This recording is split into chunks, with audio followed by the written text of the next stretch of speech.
Good morning. I'd like to call this public hearing of the Committee on Health to order. Today is Monday, March 17th, 2025. Happy St. Patrick's Day for all who celebrate. The time is 9:30 a.m. I'm at-large Councilmember Christina Henderson, Chair of the Committee on Health. We are in room 500 of the John A. Wilson Building, and this is a hybrid hearing with public witnesses testifying both in person and virtually. Today, we will consider one bill and two confirmations under the committee's purview. Bill 26-0109, the Farmers Market Support Amendment Act of 2025, PR 26-59, the Food Policy Council Rachel Clark Confirmation Resolution, of 2025, and PR 26-60, the Food Policy Council Natalia Kalu Confirmation Resolution of 2025. We're going to start with the two nominees, and then we will move to the public witnesses and the government witnesses for the bill. So a little bit about Rachel Clark. Rachel is nominated for reappointment as a public member to the Food Policy Council for a term to end March 1st, 2028. Ms. Clark served as the Director of Policy and Engagement at the Climate and Health Institute, where she focuses on the intersection of climate change, human health, and equity.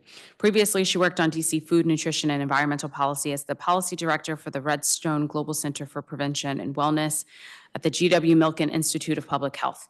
In her first term on the Food Policy Council, Ms. Clark chaired the Sustainability Supply Chain Working Group that developed recommendations for legislation to support farmers markets, developed recommendations to improve food procurement in the district, and supported the Department of Energy and Environment's implementation of the Green Food Purchasing Act. Ms. Clark received her Juris Doctorate degree from Harvard Law School and is a Ward 5 resident. Natalia Kalu is nominated for a reappointment as a public member to the Food Policy Council for a term ending March 1st, 2028.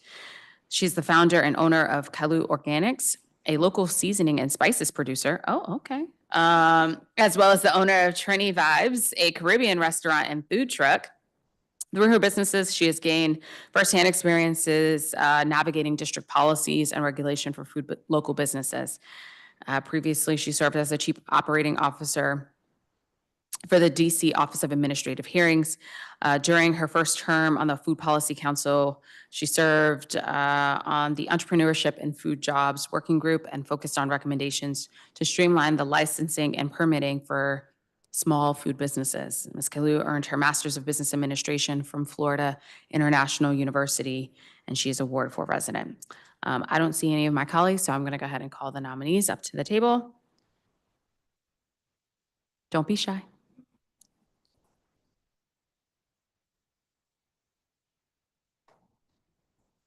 Great. Before you begin, I need to swear you both in. So you can raise your right hand. Do you swear or affirm under penalty of law that the testimony you're about to provide to the Council of the District of Columbia and this committee is the truth, the whole truth, and nothing but the truth? Great. Take a seat. And Ms. Clark, when you're ready, you'll start. Good morning, Chairperson Henderson and staff. Thank you for holding this hearing, and thank you to Mayor Bowser for the nomination. As an advocate who has worked on food policy at the federal and local level, I've long fought to reduce health disparities related to nutrition and food access and to address the climate impact of our food system. It would be a privilege to continue serving on the Food Policy Council and supporting its work to strengthen the district's food system, particularly in the areas of sustainability, nutrition, and health.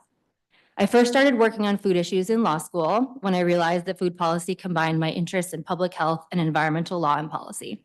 Since then, I have spent the last 11 years living and working in the district, where I've made food policy a major focus of my career in nonprofit, government, and academic settings. I recently started a new position as Director of Policy and Engagement at the Climate and Health Institute, where I focus on research and action at the intersection of climate change, human health, and equity. In my most recent role at GW's Redstone Center, I focused on research and policy to promote health equity and sustainability in the district, including strategies for supporting equitable access to public space and physical activity, active transport, and sustainable food systems. My work on food systems has particularly focused on sustainable food procurement at the local and federal level. Before joining GW, I spent 3 years as a legislative counsel for the Committee on Transportation and the Environment, where I worked closely on policy initiatives related to sustainability, nutrition, and public health. These efforts included strengthening the district's implementation of federal nutrition programs, securing funding for critical local healthy food access programs, and addressing the environmental impact of the district's food system, including food waste. In addition to my work on district policy, I bring regional and federal experience to the Food Policy Council. I supported Councilmember Che in her role as chair of the Farm Committee at MWCOG, which brings together jurisdictions across the region to collaborate on building a resilient, interconnected regional food system. I also spent several years working on food policy at the federal level. I served as an associate chief counsel at the FDA, where I helped lead the effort to revise the regulatory definition of healthy based on the dietary guidelines, and as a fellow at the Center for Science in the Public Interest, a nutrition watchdog group, where I worked on federal advocacy campaigns related to dietary supplements, food additive safety, and food labeling. It was my honor to join the Food Policy Council 3 years ago and contribute my experience with food policy and local government to its important work. During that time, I've worked on several important initiatives as co-chair of the Sustainable Supply Chain Working Group. First, the working group spent several years developing recommendations for how we can better support our network of farmers markets to advance food access and food system resiliency. These recommendations were based on listening sessions with market vendors and market managers, as well as residents and interested farmers market participants in Ward 7 and 8. The working group's recommendations directly inform the legislation to support farmers markets under consideration by this committee. For the past several years, the working group's priority has been to improve district food procurement through the purchase of more nutritious, sustainable, and local food. The working group partnered with my old center, the Redstone Center, to conduct a study of challenges and opportunities for improving food procurement in the district. This study was released in January this year, and we're excited that one of its recommendations, that the Office of Food Policy convene a community of practice of food contract administrators, has already been implemented. And we have also supported DOEE in its implementation of the Green Food Purchasing Act, which requires reductions to the district's food-related emissions, including co-hosting trainings and webinars on how to implement climate-friendly menus. If confirmed, I look forward to continuing these initiatives and contributing to the Food Policy Council's work on sustainability, nutrition, and health. Thank you, Chairperson Henderson, for the opportunity to testify before this committee, and I'd be happy to answer any questions. Thank you, Ms. Clark. Ms. Kalu? Good morning, Chairperson Henderson and members of the committee. I'm Natalia Kalu, and it is my pleasure to receive your consideration for my nomination to serve on the Food Policy Council. I'm grateful to Mayor Muriel Bowser for nominating me and honored to have this opportunity to serve the residents of our district. I'm honored to be considered for the opportunity to continue to make an impact in an area where I currently serve the district's residents.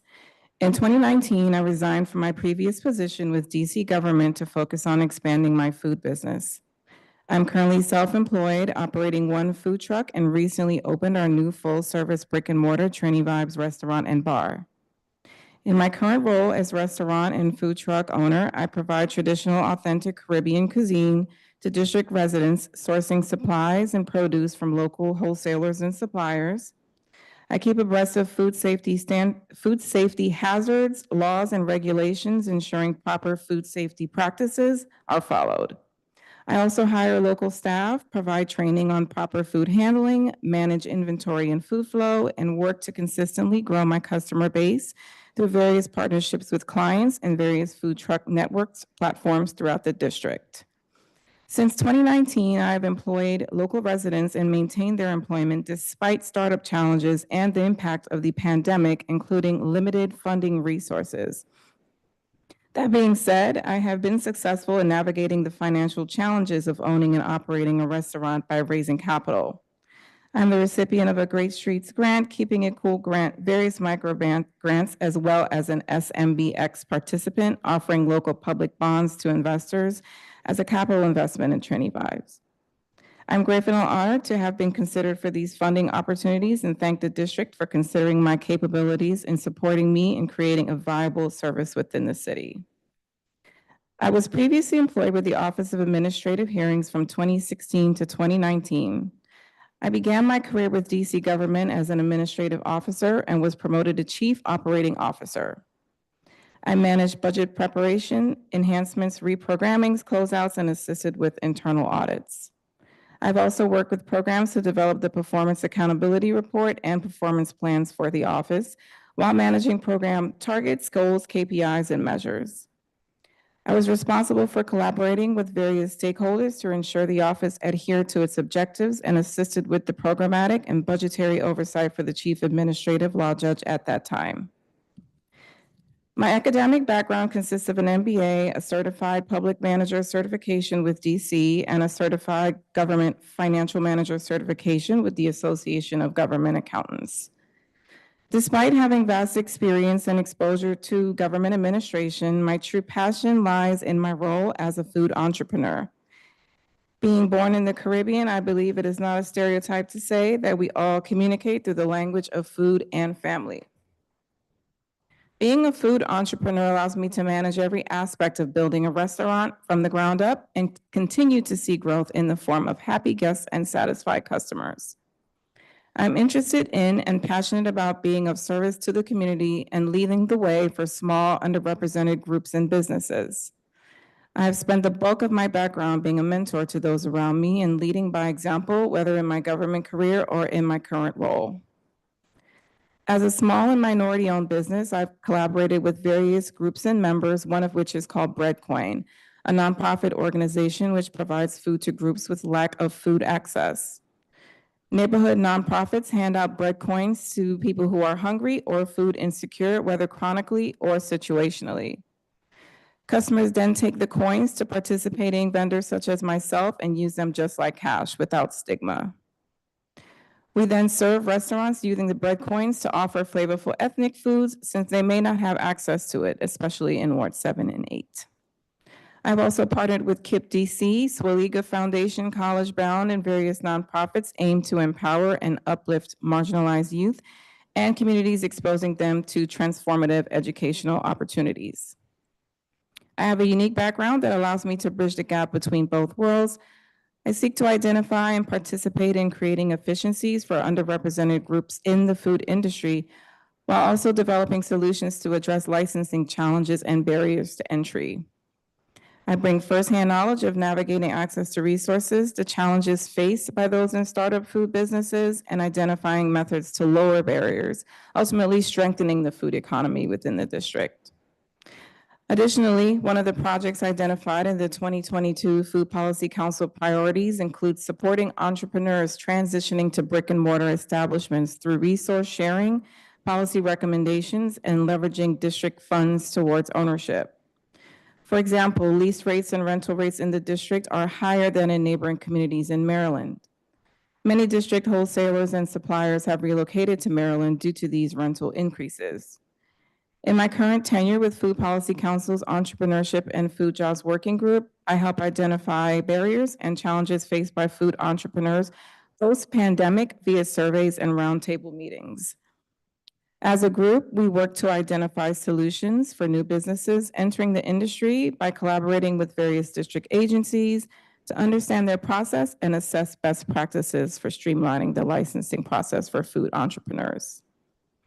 I would like to provide a unique perspective on what it means to build and establish a startup business within the district as a small minority women-owned business and reconcile this with my previous experience navigating the culture and internal workings of DC and DC government. My vision is to continue to assist in streamlining the path to minority-based entrepreneurship and job access by helping those to navigate the challenges faced related to funding, licensing, permitting, racial inequality barriers, and job opportunities by simplifying the entire process as it relates to establishing and maintaining the food economy within the district. Thank you, Chairperson Henderson, for the opportunity to testify before this committee. I will be happy to respond to questions from you and the members of the committee. Great. Thank you both first for your willingness to serve. And I just have a few questions for you all. So both of you are reappointments. Is there anything from your last term that surprised you about serving on the Food Policy Council from when you first said yes? Because you both had hearings and you both said things before, and I'm wondering, of course, we went back and watched. So, yeah. So I think one of the challenges that I faced was collaborating with various ex officio members, particularly DSLBD, DLCP, just getting the collaboration and the involvement with the district to help us sort of navigate and create a pathway for policy. Because there's the real world experience for example, I'm in entrepreneurship and food jobs, so we're always in the weeds, and then there's policy. So just being able to marry the two together and sort of increasing the involvement on the district side was something that was a bit of a challenge, but we were able to increase the involvement as well. Okay, Rachel? I don't know if it's a surprise. I had an advantage in that I helped oversee the Food Policy Council before I joined it, so I kind of knew how it worked. But I think that kind of related, something I've observed that where the council works the best, and I think we should maybe develop further, is the council's half, volunteers like us and half ex officio members. And I think it can be challenging for volunteer-led projects to be sustained just because of time constraints and things like that. And I do think when the ex officio members and the volunteers are aligned in their goals and we can support the agencies in what they're trying to achieve, that's where you really get the most progress. Okay. Ms. Clark, in your 2022 hearing, you indicated a goal of increasing the district's awareness and commitments of the Gas Glow Food and Climate Declaration. Do you feel like you were able to meet this goal? We did work on sort of a policy brief about, the working group worked on a policy brief about what the city is doing on food and climate and some recommendations for how to advance. And I think a lot of those recommendations are in progress. There's been a lot of progress on food waste initiatives in the city. We've done, well, we didn't, but the city's done trainings on food and climate for people who work on, related issues. And then the Green Food Purchasing Act, which is one of our main food and climate programs, has made a ton of progress. So I do think awareness is being raised, and we held several webinars and panels and things like that that had pretty good reach. Great. So you mentioned here, even in your comments, about climate and health, or the intersection of both. And you mentioned in your pre-hearing questions that you want to be able to focus on that more in this upcoming term. Are there any foreseeable actions or goals you want to take on in this sort of intersection between climate and health and food? I think that, food is a major climate driver. When we're focusing on a jurisdiction like the district where we're not producing a ton of food, there are kind of two ways that climate and food are really important to think about. One is procurement, that if we buy more sustainable, climate-friendly foods, we can sort of support progress on that aspect of climate mitigation, and the district's making a lot of progress on that already. I think the other bucket is climate resilience and how climate change is increasingly affecting our supply chains and like regional resilience. And I think that's an area that the council hasn't really focused on to date and would be interested in working there. Okay. Natalia, you mentioned in your pre-hearing responses that you worked with various agencies to develop this comprehensive document to help local small businesses get through the licensing process. Where can we find that? So it is currently in the works. We are currently in the process of building a roadmap, pretty much again to streamline the process, the permitting process, the licensing process for various different food businesses at various levels, different capacities. You have your cottage food, you have your small food hall, and you have your restaurant businesses. So again, we are collaborating with DLCP and DSLBD to, as well as DOH, getting some DOH involvement to sort of pull together a comprehensive document, and it is currently in process. Okay. Because I was like, this actually would be very helpful. Our committee, obviously, we've dealt a lot with cottage food and the licensing with vending and otherwise. And when we talk to the agencies, we talk about like, just give people a step-by-step. Absolutely. Better yet, give them a checklist, right? Like, if you got to do this, and this, and to just help sort of streamline that process. You mentioned in your testimony some of the challenges that you had in terms of capital, in terms of growing your business out. Are there any recommendations that you would have there that you want to bring to the Food Policy Council around how we can better help for small businesses be able to grow? I think in the local community, there are a lot of resources. We have the main streets. We have a lot of nonprofits who help small businesses navigate funding. I think once there is a collaborative effort with the food policy, particularly in the area that I sit in the working group, once we can collaborate with those different bodies, we're able to streamline the process in terms of understanding and how we can relay that to other small businesses. So I think it's not necessarily at the DC government level, it's more closer to the public to be able to have sort of a champion or someone closest to them who's able to sort of help them, guide them. Because again, entrepreneurs, we're in the weeds, so we don't have a whole lot of time to understand policy and understand places to go for funding. But we do have the smaller markets that can help us. Main Streets, again, LEDC is another one in Columbia Heights, to sort of help shape and rear that for small businesses. Okay. All right. And I did note that both of you talked about the need for the ex officio members of the Food Policy Council to have a more involved role in the work and ensuring the sustainability of that. And we'll certainly talk more about that. In terms of the time requirements, were you all able to attend the meetings? And are there any concerns about time commitment going forward? I No. ask everybody this. No. Okay. All right. Is there anything you wanted to add that I haven't asked you? No? Great. Well, thank you so much again for your willingness to serve. This is Thank you. my time for my PSA. Serving on a mayoral board or commission is an excellent way to give back to your community and to your particular sector, particularly in the health space. We have a lot, whether it be the Food Policy Council or any of our health licensing boards or commissions. Go to the Mayor's Office of Talent and Appointments and see what's available. Thank you both. All right, so we're going to move on to the bill that's up for today. So Bill 26-0109, the Farmers Market Support Amendment Act of 2025. I introduced this bill in February along with council members Allen, Freeman, Nadeau, Parker, and Robert White.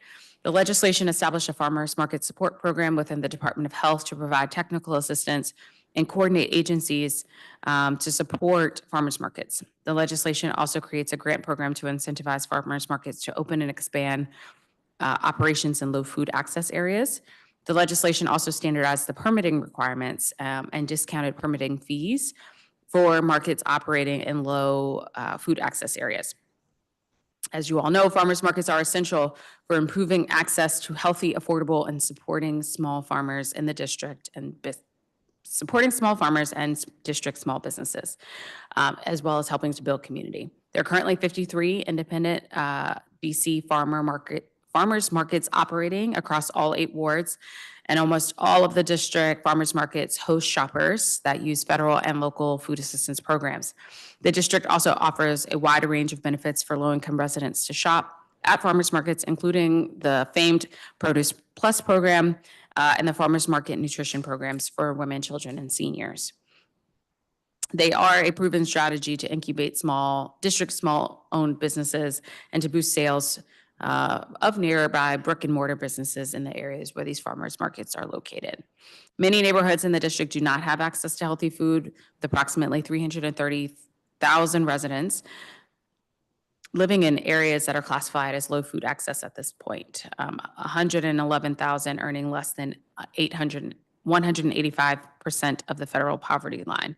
So I look forward to discussing this legislation in terms of how we can expand farmers markets across the district, especially as we have these conversations about the need for more full-service grocery stores. But in the absence of those, farmers markets can certainly address the need, at least as it pertains to fruits and vegetables and produce. So for our public witnesses, will have 3 minutes to testify. You're welcome to submit longer testimony for the record. For those who are testifying in the room, there's a timer right there. There's a timer right in front of the clock. And then we'll switch to the virtual witnesses when we get there. So here we go. Rebecca Chavez, Stefan Templeton, Salim Adolfo, Pamela Hess, Arcadia Food. Oh, and Rachel Clark.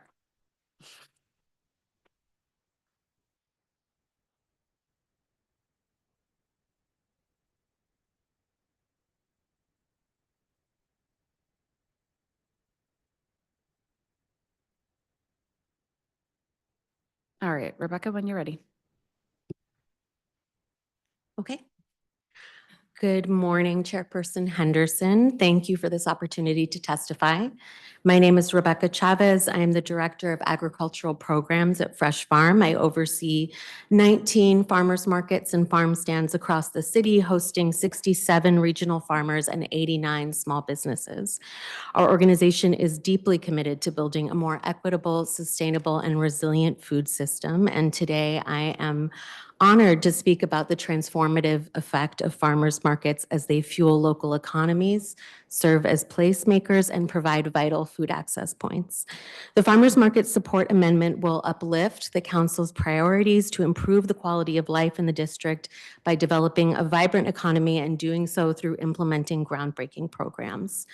Farmers markets are economic engines. By offering a platform for small and mid-sized farms and food producers to sell directly to consumers, farmers markets ensure that these entrepreneurs retain nearly all of their sales revenue and foster an environment where small businesses can flourish. Last year, Fresh Farm's Regional Farmers Market Network generated $29.8 million for 268 farmers and food producers, 1/3 of which are based in DC. These businesses promote a thriving local food economy and strengthen a short supply chain. Farmers markets are also placemakers. They connect people to places in ways that foster social relationships and shape the character of community interactions, and they're vital food access sites. Since 2008, Fresh Farm has worked to facilitate and match spending of federal and local nutrition benefits on fresh local food.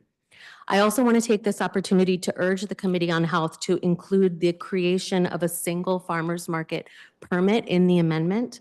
As the largest network of farmers markets and farm stands in the city, we're well versed in the existing licensing and permitting process. A single farmers market in DC may require up to 5 different permits reviewed by up to 13 different agencies. The current system is redundant. For example, Fresh Farm applies for use of space permits to 3 different agencies, depending on where the market is located.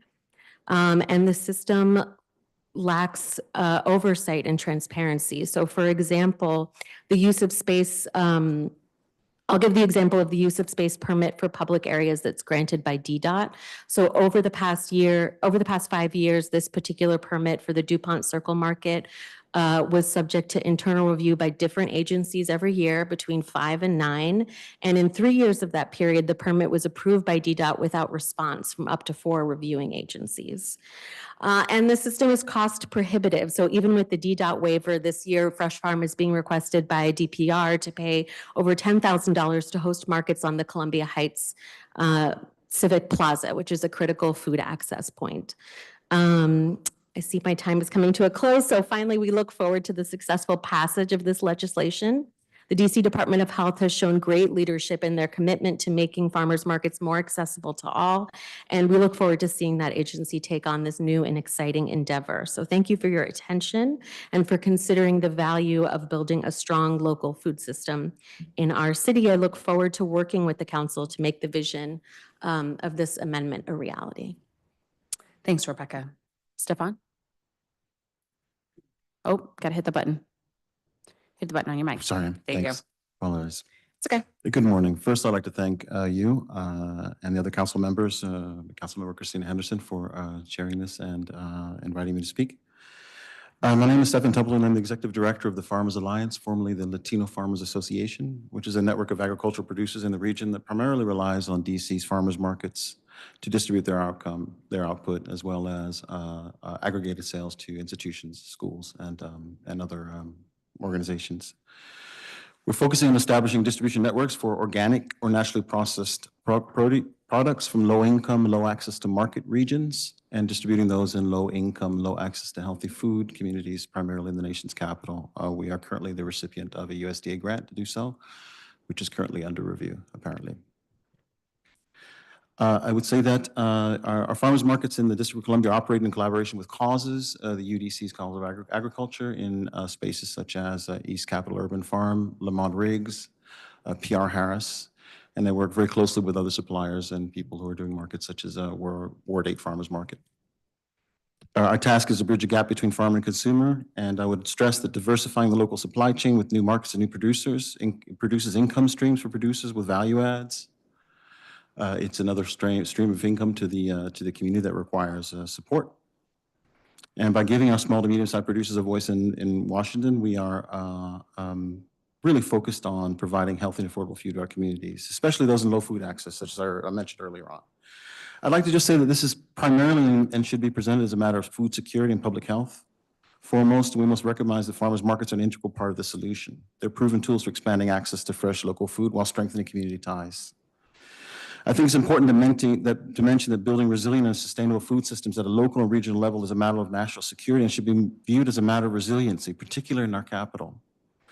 I came to this work after a career of service in complex emergencies overseas that included organizing emergency food drops with the USMC in Aceh, Indonesia after the 2004 tsunami, in Honduras after Hurricane Mitch, Darfur, Southern Sudan in collaboration with the United Nations World Food Program and many other hotspots around the world. I've been doing this work for quite some time. I would say that the district cannot rely solely on the supply chain of big stores, as we saw during COVID. We're not then, nor are we now, immune to mass disruptions in the supply chain. And so establishing a legislative framework administered by the Department of Health represents a critical step towards improving food access and supporting the viability of farmers markets throughout the District of Columbia. These are also engines of economic growth. I should mention that for years, my colleague and friend, Raul Medrano here in the room, has guided graduates from his business entrepreneurship program at the Carlos Rosario School of Continuing Education to their own stands at UDC's Van Ness Farmers Market with the goal of eventual restaurant ownership. Farmers markets support small-scale farmers, incubate district-owned small businesses, boost sales for nearby brick-and-mortar businesses, and transform public spaces into thriving community hubs. It's a place of commoning, a public space that provides a place for public health interventions, such as dental health screenings, cultural activities that express that particular community's qualities to itself, in our case, bluegrass bands we have down in Appalachia, and Go-Go at East Capitol, or PR Harris. These are, a Weekles Farmers Market is a place for community to engage with itself in a positive and constructive and multi-generational way. The Farmers Market Support Program established by the legislation will provide critical resources to the Department of Health, including technical assistance, and most importantly, streamlined permitting processes, cross-agency coordination. I should mention that I may be biased, like many other DC-based disaster professionals during the COVID-19 outbreak. I had the privilege of serving temporarily as a program manager, unit supervisor of Trace Force under DOH. I can attest that there are many qualified and diligent public health professionals at the department. And there's already an excellent team that already administers Produce Plus, SNAP, the Supplemental Nutrition Program. Times being what they are, I won't mention their names, but some of them are in this room, and I want to thank them for their service. I would say this, that it's very important that creating a grant program to help cover operational cost infrastructure and extended seasonal operations to support farmers markets, particularly in the like you, I myself, I'm a registered independent. I'm trying to remain political agnostic, but the reality is that the funding landscape that's been generating, empowering many of the organizations that are in this room right now has changed. And it's important for the district to respond in a very, I'd say a very planned way. We understand that there are going to be funding difficulties throughout the region. And I would say that this is a question of strengthening resiliency. I'd also say that standardizing licensing requirements and offering discounted permitting fees for markets in underserved areas is practical, meaningful steps towards increasing equity and sustainability. Mr. Templeton, I'm sorry. you're about 2 minutes over. Then I'll just say this. We're in support of this legislation. I would just say this, please. Legislation is necessary, but can easily devolve into overregulation if not streamlined by design. Please keep it singular. Simple and singular, please. With that, we urge you to pass this resolution. We thank you very much. I yield my time. Thanks. Ms. Hess? Thank you. Good Oh, morning. You turn your mic on. I will. I turned on his. When I started with Arcadia exactly 12 years ago last week, I went out in our mobile markets, which go out into Ward 7 and 8, Ward 5, Ward 2. And I had come from a career in national security journalism. And when I was out there, I saw a lot of people missing lower limbs. And because I used to be a war correspondent, I presumed that these people were war veterans. The signature visible injury of the wars in Iraq and Afghanistan is a lower limb amputation. So I asked my staff, wow, you know, there seem to be a lot of war veterans here. And they said, no, this is diabetes. So I went home and looked it up. In 20 years of war, with an enemy very determined to tear apart American bodies, we had about 2,000 amputations. In the United States, there are 180,000 diabetic amputations every single year. As I'm talking, I think 2 people will have a limb cut off because we can't be bothered to provide affordable, good, quality food that's convenient and people actually want to eat it. And so that's where the mobile markets come in. Our mobile markets have been serving DC since 2012, and we have moved more than $2 million worth of food. Don't tell me that there is no demand for this food in these neighborhoods. There is. The problem is that in these neighborhoods, they don't speak the language that the free market can respond to, which is lots and lots of money.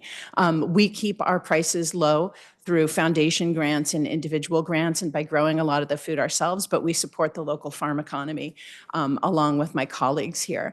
And I have to say that the low-income communities of Washington, D.C. support the local farm economy back. In 2019, just before COVID, we got a phone call from folks who had been part of Tuscarora Organic Cooperative.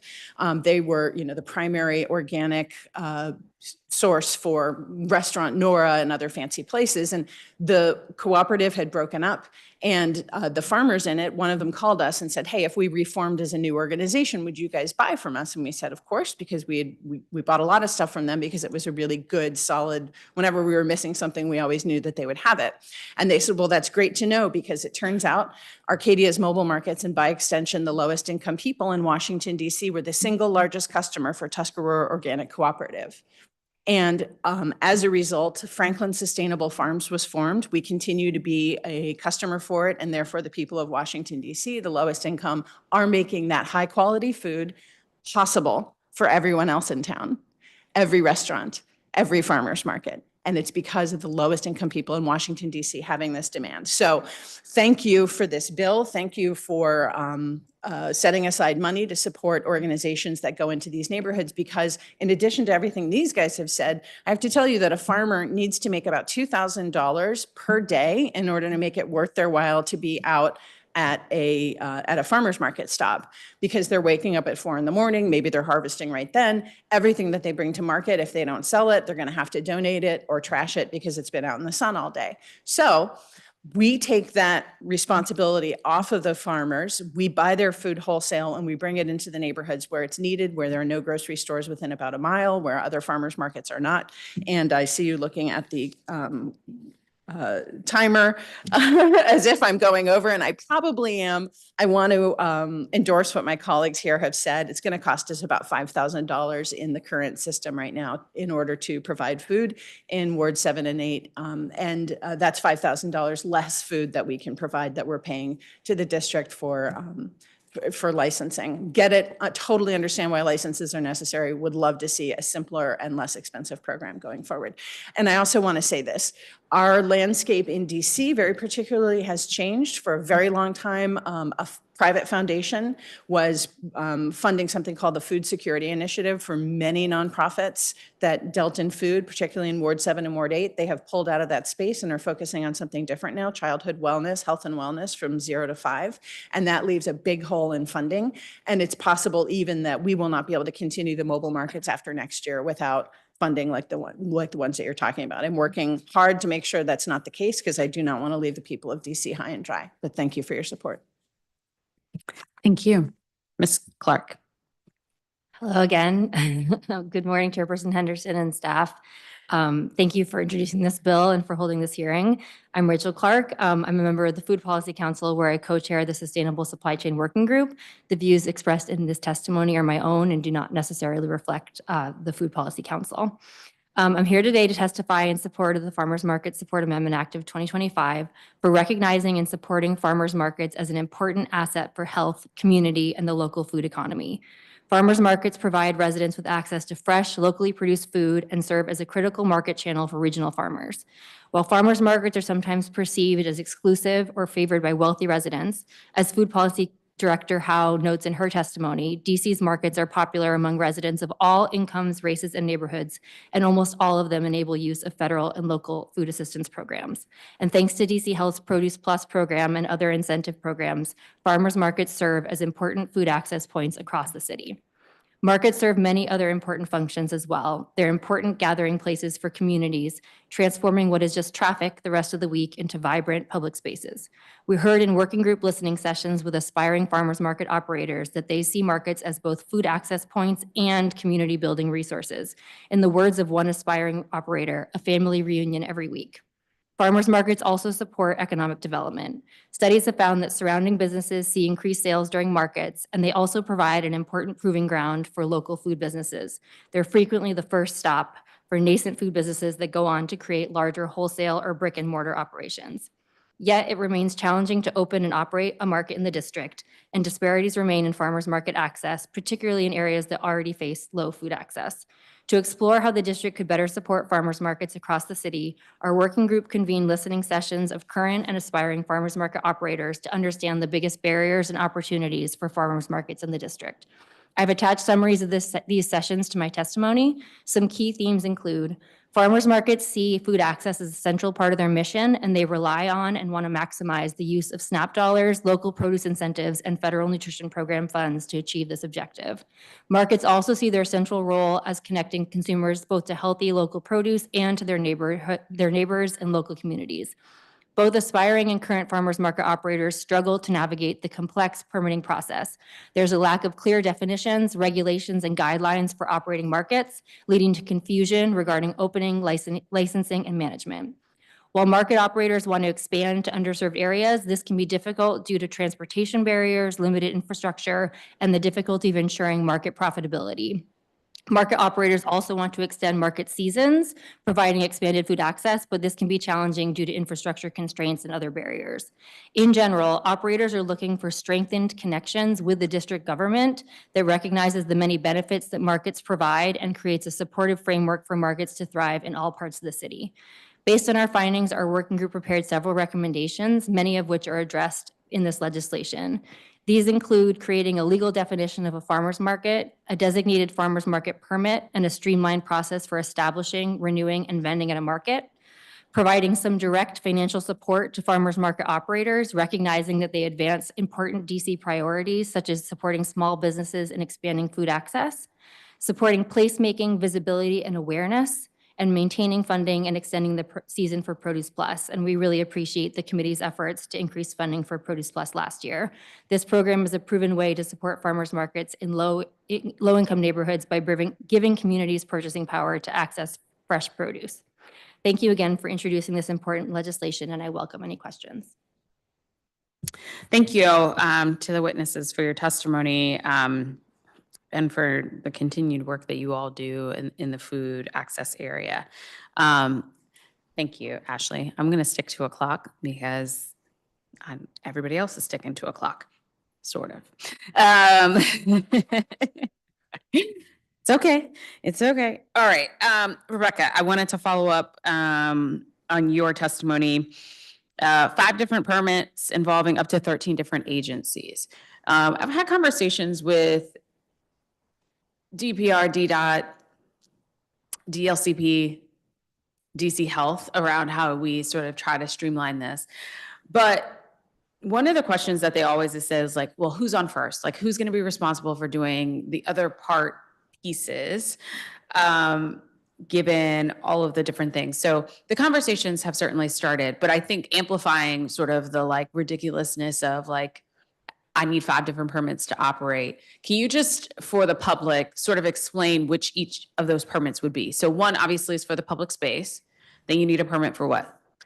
You need a permit to register, so as a kind of administrative to register as a farmer's market, so a vendor's license. Okay, vendor's license. Yeah, public use of space. You need a propane, like a fire safety permit. Okay. And you need, if you have any alcohol vendors, you need a permit.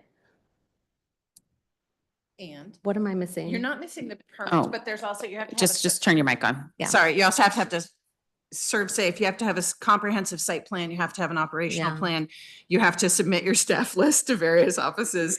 You have to submit your market rules and a customer traffic flow design that you have to go to another, a private organization to get, and it costs about $400 per plan. Yeah. and Wait, so you have to go to another organization Yeah, to another write a DC. plan Yeah, about they- how your they do traffic flow is going? Computer automated design of how the traffic flows through your plan for safety. Totally Which is understand like- why, very expensive. Yeah, I think the Columbia Heights market is a really good example. So we have markets 2 days a week there. I think it's a critical food access point. I think there's like 20% of senior FMNP benefits are redeemed at that particular market.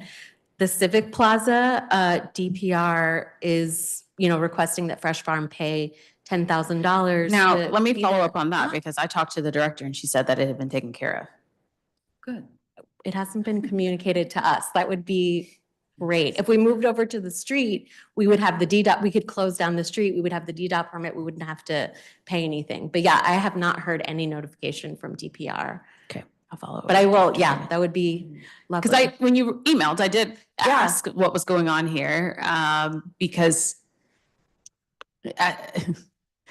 the farmer's market 2 days a week is serving a purpose. So why would we charge you $10,000 to serve a purpose to help people in a plaza that's otherwise empty? Yeah, I would love that. I mean, this past Saturday, I was at the Columbia Heights Market because DGS started a construction project on the splash pad that's there Oh, yes. Yeah. without notifying DPR or DDOT to inquire as to whether there were any existing permit holders. So we found out on Friday that there was a fence that was preventing access. So this is just kind of an example of the lack of coordination and communication that's happening.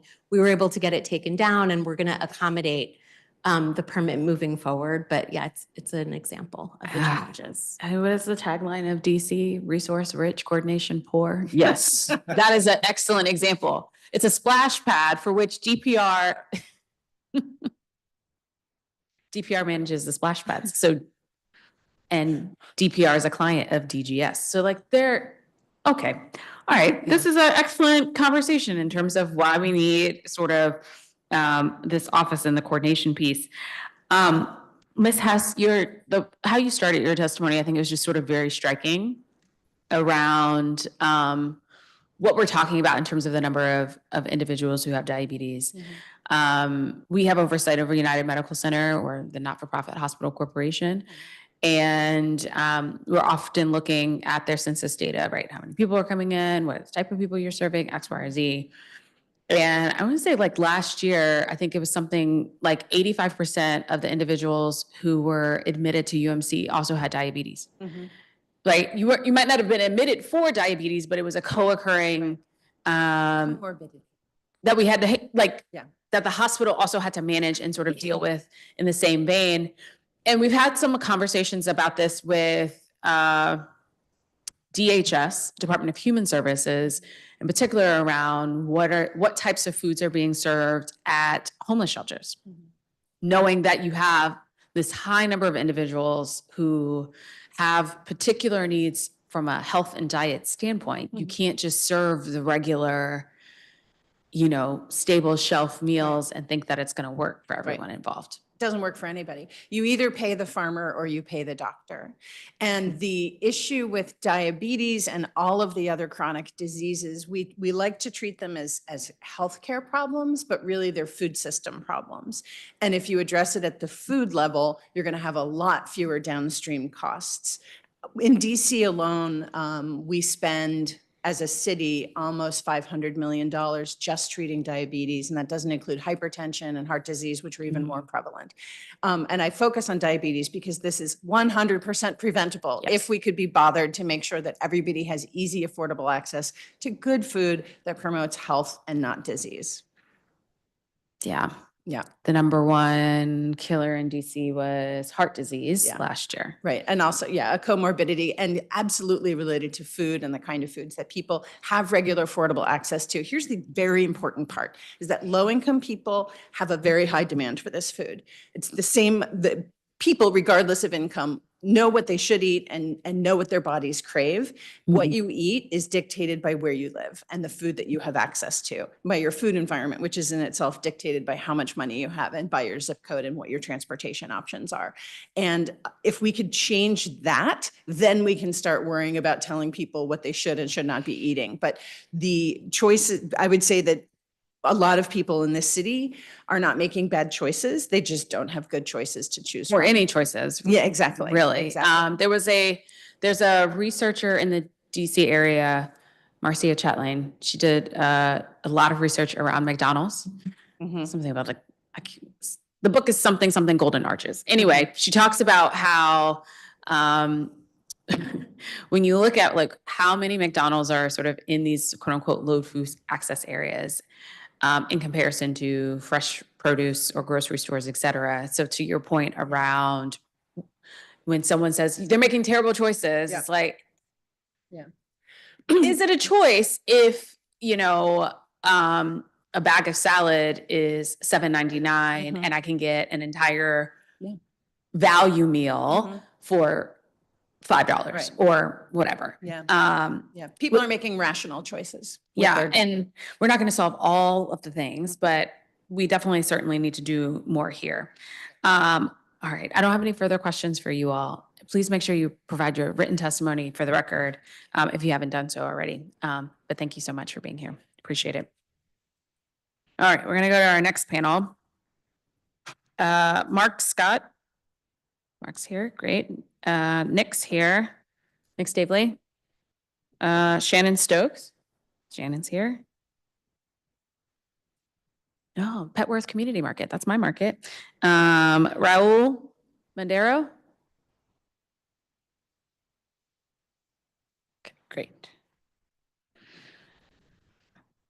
All right. And is Kate Urbank here? Okay, so we'll get to you. Sorry, you'll be at the table by yourself, but that's okay. We're all here with you in support. Okay, Mark, when you're ready. Chairperson Henderson, thank you very much for the opportunity to speak today. My name is Mark Scott. I'm a risk management consultant currently working in the Washington, D.C. area. Before I started my practice, I served 6.5 years in the D.C. Homeland Security and Emergency Management Agency, or HSEMA, focusing on critical infrastructure protection. Based on some of the work that I did while I was at HSEMA, I wanted to appear before you today and talk about my support for this bill promoting farmers markets, particularly in low food access neighborhoods in the district. During my time at HSEMA, I led a multi-year study that focused on the food supply chain supporting the district. And we undertook this study because we really wanted to understand how food supplies come into the city, how people access that food, what potential hazards could disrupt our access to food, and who would be most affected by that. And ultimately, we wanted to be able to use that information to identify options for strengthening the food supply chain that serves the district. So to do that study, we first identified sources of food supply, both agricultural production in the region and commercial food distribution. We also looked at where people go to get food, commercial stores, both large and small, government feeding programs, institutional food settings, and food assistance organizations. And we overlaid that information on a map of existing freight routes, which provided geographic awareness of the extent of the food supply system and what the most critical links were between sources of supply and sources of demand. And then finally, we considered the impact of various hazard scenarios on that supply chain. In doing that analysis, we consulted with a number of key partners, DC Food Policy Council and others that I've identified in my written testimony. While the findings on this study were primarily providing a macro level look at our food supply chain, we were also able to make some observations that are relevant to the bill under consideration today. And I'll just briefly mention three of them. One is that areas of the city that are currently suffering from low food access would be disproportionately impacted by a disruption of the commercial food supply chain. And we certainly saw that during COVID. The second is that small markets that offer locally produced food can be a valuable backup source of supply during emergency events. And again, we've seen that here as well as other places. And then third, encouraging greater local food production helps move sources of supply closer to sources of demand, which we know is a key factor in enhancing the resilience of any supply chain. The legislation you're looking at today is going to provide some valuable tools for addressing these issues and for strengthening the overall resilience of our food supply chain. Because first, it would expand markets, providing healthy food in underserved areas, and it would also help grow and sustain local food production. And this is going to be an important step in ensuring food availability both during steady state and during emergency events. So I strongly encourage your support. Thank you. Thank you. Nick. Good morning. Thank you, Chairperson Henderson, for holding this hearing and allowing us to speak on behalf of the district's residents and our local farmers. My name is Nick Stavely. I'm the Director of Incentive Programs for Fresh Farm, and we lead our food access programming in DC and across the region. We develop innovative ways to solve critical problems across our regional food system and connect people to their food through hands-on education, farmers markets, and food distribution programs. The part of the Farmers Market Support Act that most stands out to me is the focus on supporting farmers markets, mobile markets, and farm stand operations in low food access areas. It is clear that the Council and the Committee on Health understand the key role that farmers markets and access to fresh, local food must play in improving the overall public health and quality of life in the district. From the long-standing progressive investments like Produce Plus and the other Equitable Food Access Initiative grantees to the introduction of this bill. Direct support for farmers and markets is needed in order to create lasting positive change in the healthy food retail environment. Successful farmers markets benefit entire communities. Farmers markets, mobile markets, and farm stands are nimble, resilient, and low infrastructure placemakers that invigorate the local food economy, foster social connections, and drive positive health outcomes, all without capital investment. Our operations take streets or parking lots and turn them into family-friendly community hubs where local farmers and DC-based food businesses can grow and people can access the food that they want. Farmers and small market operators bear the risk of new endeavors in adapting to change. Everyone speaking here or listening today wants more fresh local food and economic opportunities available throughout DC, but building a healthy, welcoming, and attractive market does not happen overnight and has real costs. Securing a location, recruiting vendors, permitting, insurance, marketing, subsidizing nutrition programs, finding on-site storage, and the day-to-day operations. If a new market is not set up for success, it's the farmers or small operators who can lose the most. Location, visibility, and consistency are critical factors for a successful market operation. But with many things changing in DC, markets must be able to adapt when the need arises. Shouldering the costs of opening a new market or moving an existing market can sometimes be too much to bear for most operators, either forcing inaction or leading to stagnant sales and potential eventual closure. Passing and funding the Farmers Market Support Amendment Act will benefit the entire city. Fresh Farm is a fairly large organization, privileged to speak here today about our work, but also alongside of and on behalf of the many non-fresh farm markets throughout our city. We want to see an enacted and funded Farmers Market Support Amendment Act so that all markets may tap into more resources and strengthen their operations across the city, especially for those serving low food access areas. Thank you to the DC Office of Planning for convening the original focus groups and conversations around these challenges and opportunity. And thank you to members of the DC Food Policy Council for pulling together the means for a draft bill. We hope and look forward to the successful passing and funding of this legislation. DC Health has long shown their leadership in our communities by committing to making farmers markets more accessible to all, and I believe that they will be good stewards of these funds. Thank you again for the opportunity to testify today. Thank you. Shannon? Good morning, Health Committee members. I'd like to thank Chairperson Henderson for convening this hearing on the Farmers Market Support Amendment Act of 2025 and thank others in this room for continuing to be committed to providing fresh local access to DC residents. My name is Shannon Stokes. I'm a member of the Petworth Community Market Board. I've served the market for the last 10 years and have been a DC resident for 25 years. For the market, I've served as a volunteer, a board member, chairperson, and am currently on the board's executive committee. Petworth Community Market is run by a full volunteer community board and 2 paid part-time seasonal market managers. The market is an integral part of the Petworth community, providing access to fresh local produce, goods, educational resources, and fostering community connections for the last 15 years. We fully support and encourage the council to pass the amendment Of the many benefits, I'd like to focus specifically on the proposed farmers market support program at DC Health, which, quoting the document, which is proposed to streamline the permitting process, provide technical assistance to markets, enhance access to nutrition benefits like SNAP, WIC, and senior farmers market program vouchers. The program also would consider providing rideshare services, home delivery, and other logistical support to reduce participation barriers.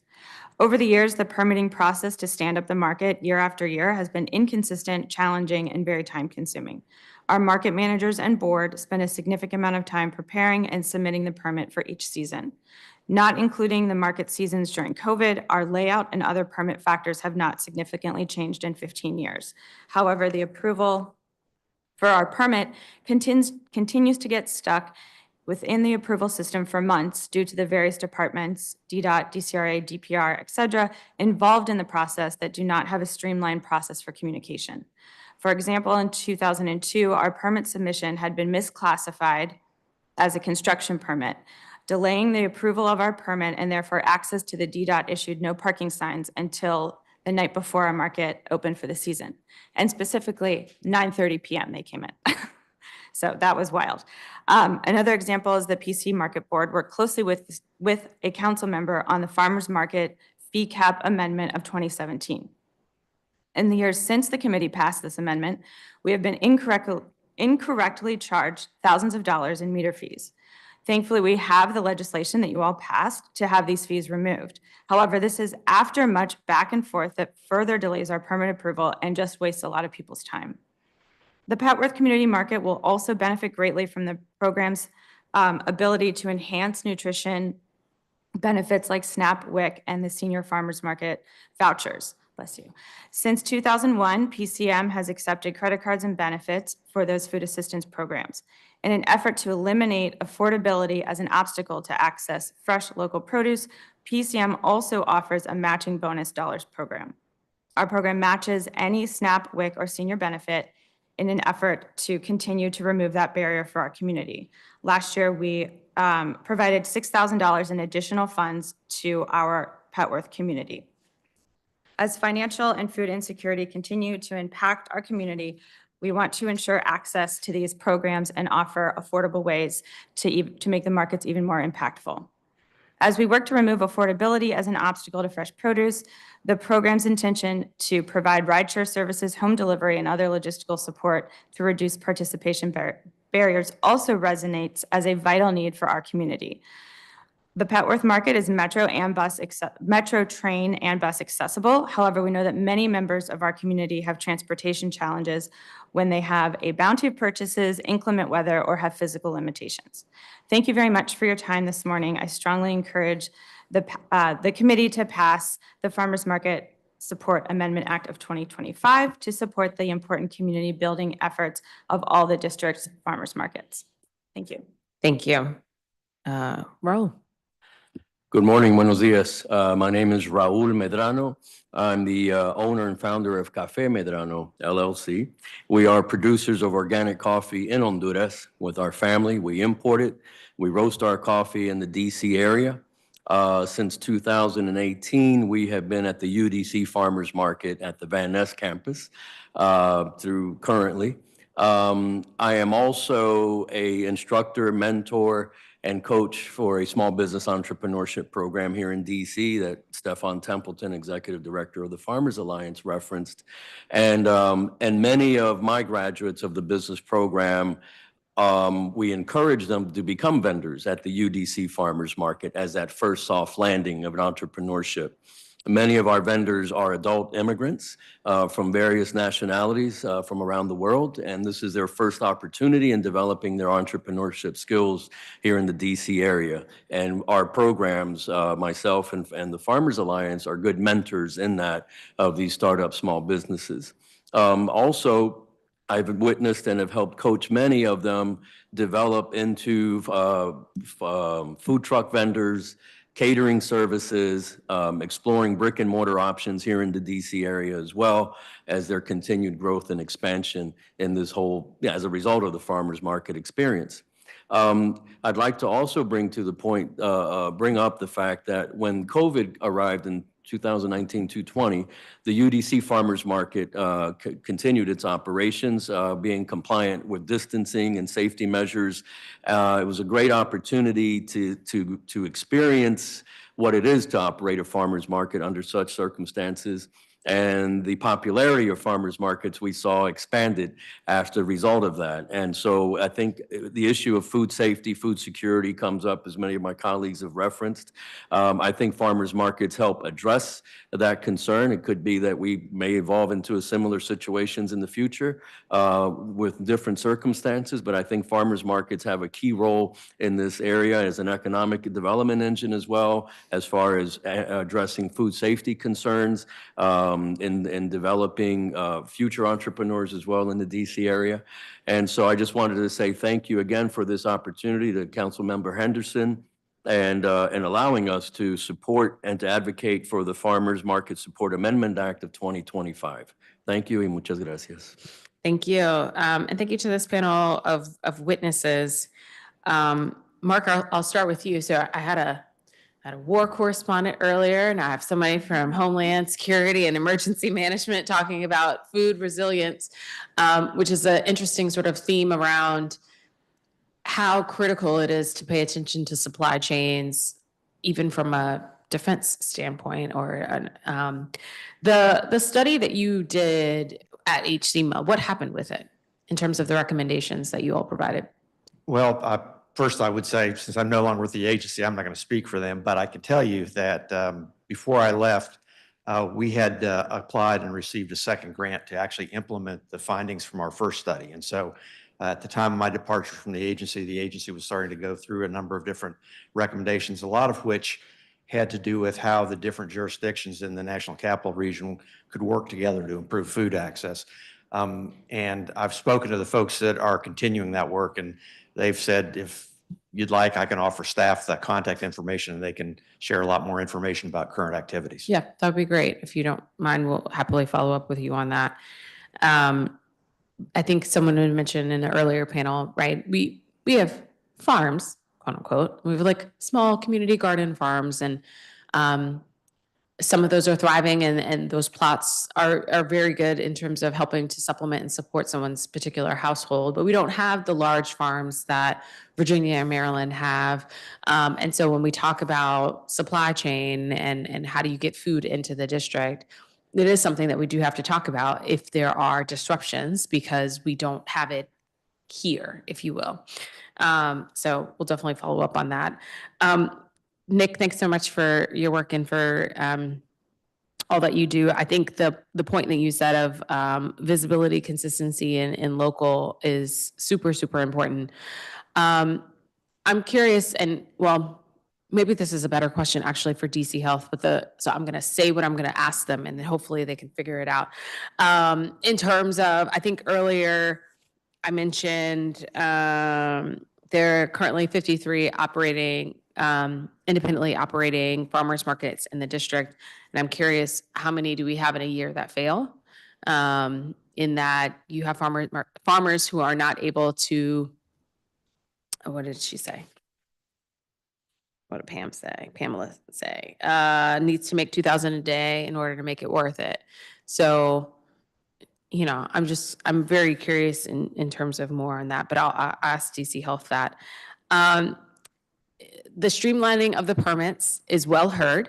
I'm wondering, Raul, are there similar permitted challenges at the UDC market? Because that's technically, you're dealing with the university as opposed to all of the other agencies? That's right. That's a good point. And we streamlined quite a bit the application process. The university itself does apply for a permit.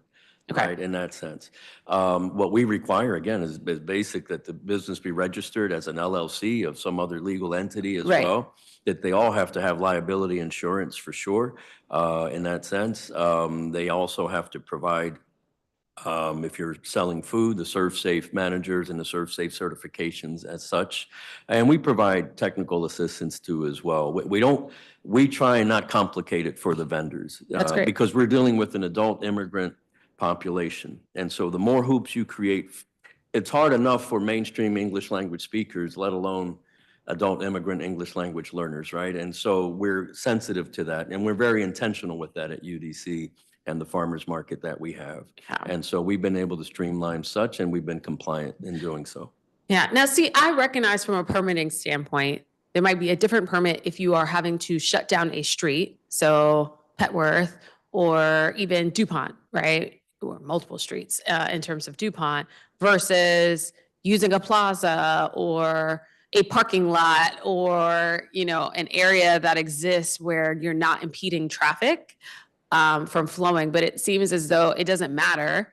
Everybody is having permitting issues regardless of what type of market you are. Yes, that's true. It kind of, it depends, it's dictated by who owns where you're trying to operate. So the path to like a public use permit, which is what you need to like start the parking permit, that's either, you get a certificate of occupancy from like a private landowner, or you get it from DPR if it's a park, from DGS if it's DC government property. Some of the worst fun stuff with that is one will tell you you need one before the other, and the other will tell you vice versa. Like you need a public space permit to get a street closure permit, or you need a street closure permit to get a public space permit.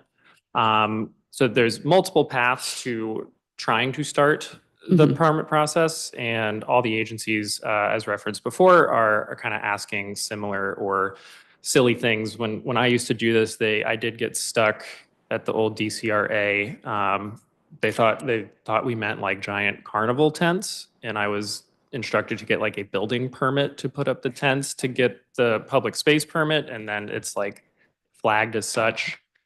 And then anytime you talk to someone about that permit, they're like, do you have blueprints and a construction company to help you put up your tents? Because they're not sure what it is. So Okay. All right. Let me just ask this, and I hope the answer is yes. I think the answer is yes, but once you apply for the permit, you have it for the whole season, right? you do, yes. Okay, so at least you don't have to do that like every month. But you have to do it every year. Well, And Shannon, that's true. But every year, it a little bit different. Okay. I don't have any further questions. Thank you so much for being here, providing your testimony. Okay, we're gonna go to our next group of public witnesses. Kate, we're gonna do a hybrid situation. So we're gonna have you at the table, and then we're gonna bring on some virtual witnesses as well. So we have Kate Urbank from Food Rescue USDC. All right, our virtual witnesses who are joining us. Remember, you have to affirmatively accept our invitation to become a panelist. Jaron Hill Lockridge, John Gloucester, Angela Chester Johnson,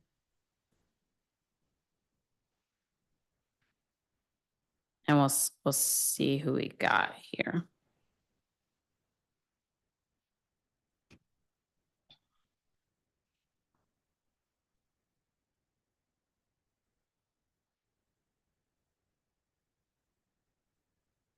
Okay, is Aida Gill here? Okay. All right. While the folks coming online on virtual, we'll start with Kate. So when you're ready. Thank you. Good morning, Chairperson Henderson, for convening this hearing. My name is Kate Urbank, and I am the Site Director for Food Rescue USDC. Founded in 2016, we are a nonprofit dedicated to fighting food waste and hunger. Our volunteers use our proprietary app that connects businesses with surplus food to local organizations serving food insecure residents. They transport the food using their own cars, vans, trucks, and bicycles, and our service is free for both donors and partner agencies. Given that donations from farmers markets are an important part of our program, I'm here today to lend my support for the Farmers Market Support Amendment Act of 2025. Farmers markets provide fresh local food to shoppers, while programs like SNAP, WIC, and Senior Farmer Market Nutrition Program vouchers help make that food accessible to low-income individuals. Food rescue programs like ours take that a step further, ensuring that no edible food from a market goes to waste. What we need then is more farmers markets.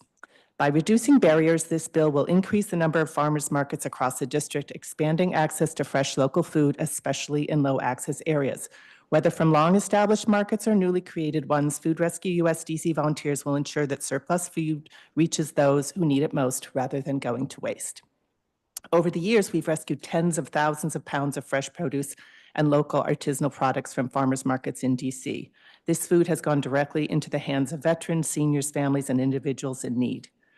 Many farmers aware that gleaning programs will redistribute surplus bring extra produce to market, knowing that they can donate instead of leaving it on the farm where it may spoil. Because we track donations through our app, we can provide tax receipts certifying their contributions, making it financially beneficial for farmers to participate in food rescue efforts, while also strengthening their ties to the community. Beyond business considerations, many farmers are deeply committed to fighting hunger and see donating surplus as a meaningful way to give back to the community. Over the years, we've worked with a number of independent farmers markets, but our strongest partnership is with Fresh Farm. I want to take a moment to commend Fresh Farm for its leadership in ensuring that all of its markets have gleaning partners. Through their collaboration with food rescue organizations and other community members, they help maximize the impact of surplus food by making sure it reaches those who need it most. Each Sunday, for example, at the DuPont Fresh Farm Market, a team of 8 or more Food Rescue US volunteers approaches vendors, inviting them to donate surplus they will not likely be able to sell at a future market. The bounty from DuPont alone is enough to serve 8 different organizations each week. As one donating farmer put it, I don't want it to go to waste. There are people in need. It just makes sense to do it. And from a recipient, it's the difference between food in a can and fresh food that is delicious. Hunger is not a supply problem, it's a distribution problem. Farmers markets are a critical part of the solution. By investing in them through B26-0109, the Council is taking a proactive step toward building a more resilient, just, and sustainable food system for all DC residents. I urge the Council to pass this bill and continue to support policies that reduce food waste, fight hunger, and uplift our local food economy. Thank you. Thanks, Kate. Jaren? Thank you, Chairperson Henderson and members of the council. I'm Jaren Hill Lockridge, and I serve as the Director of Strategic Partnerships at Dreaming Out Loud and as the Chair of the Ward 8 Health Council. And I want to speak to something a little bit different than what everyone else I think has spoken to, the Marion-Barry Avenue Market. It's going to be a bit of a farmer's market, but more of a market specifically for farmers. It is a brick and mortar. It's something a little bit different. And I want to explore the opportunities that we have, particularly east of the river, to increase food access for our residents like myself who really need it. But let me also say that Dreaming Out Loud supports the Farmers Market Support Act. This bill represents a critical step in addressing food insecurity and promoting economic opportunity in communities like mine with low food access by providing much needed financial and operational support to the markets. And as I mentioned earlier, the Marion-Barry Avenue Market will serve as a vital food hub for fresh, nutritious, as well as community engagement and economic development right here in the Great Ward 8.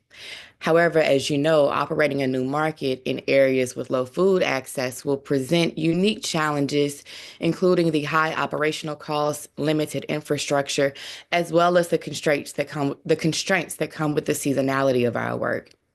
And without intentional support, it's going to be very difficult for our markets to remain viable and to continue increasing fresh food options.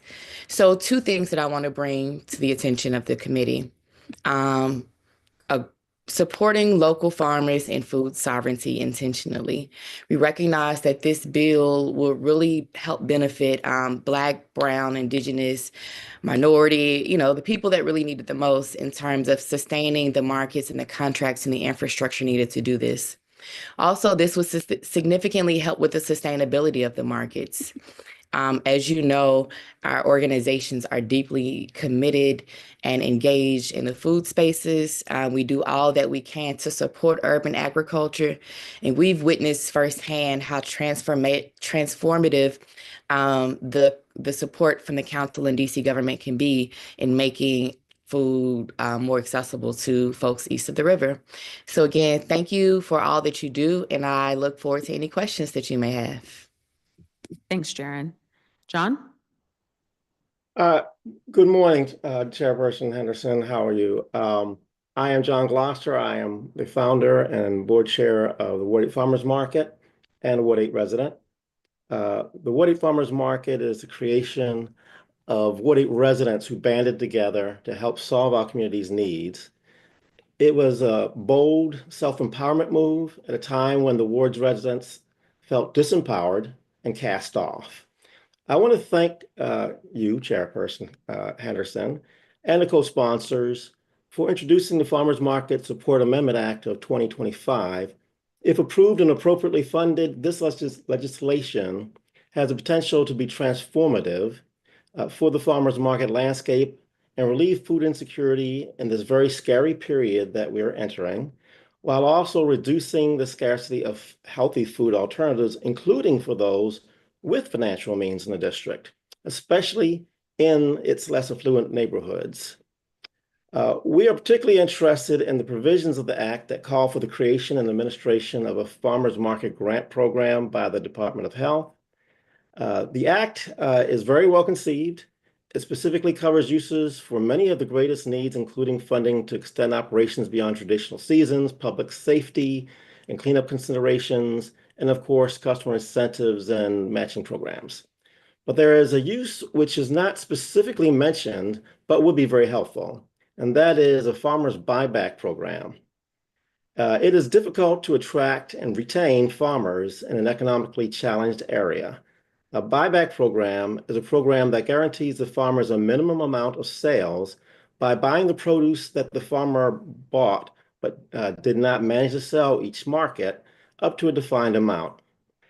This not only encourages the farmers to come and stay at our markets, but also discourages the risk-averse practice of bringing too little so that they sell out early. There's one other suggestion I will make. Well, I should point out, and of course, the buyback is then gleaned, apropos to our last speaker. There's one other suggestion I will make. We believe that there should be a preference given to organizations that were created by and run by the citizens of the target communities. For example, funding in Ward 8 should give a preference for nonprofits whose boards are predominated by residents of Ward 8 and which are based in Ward 8.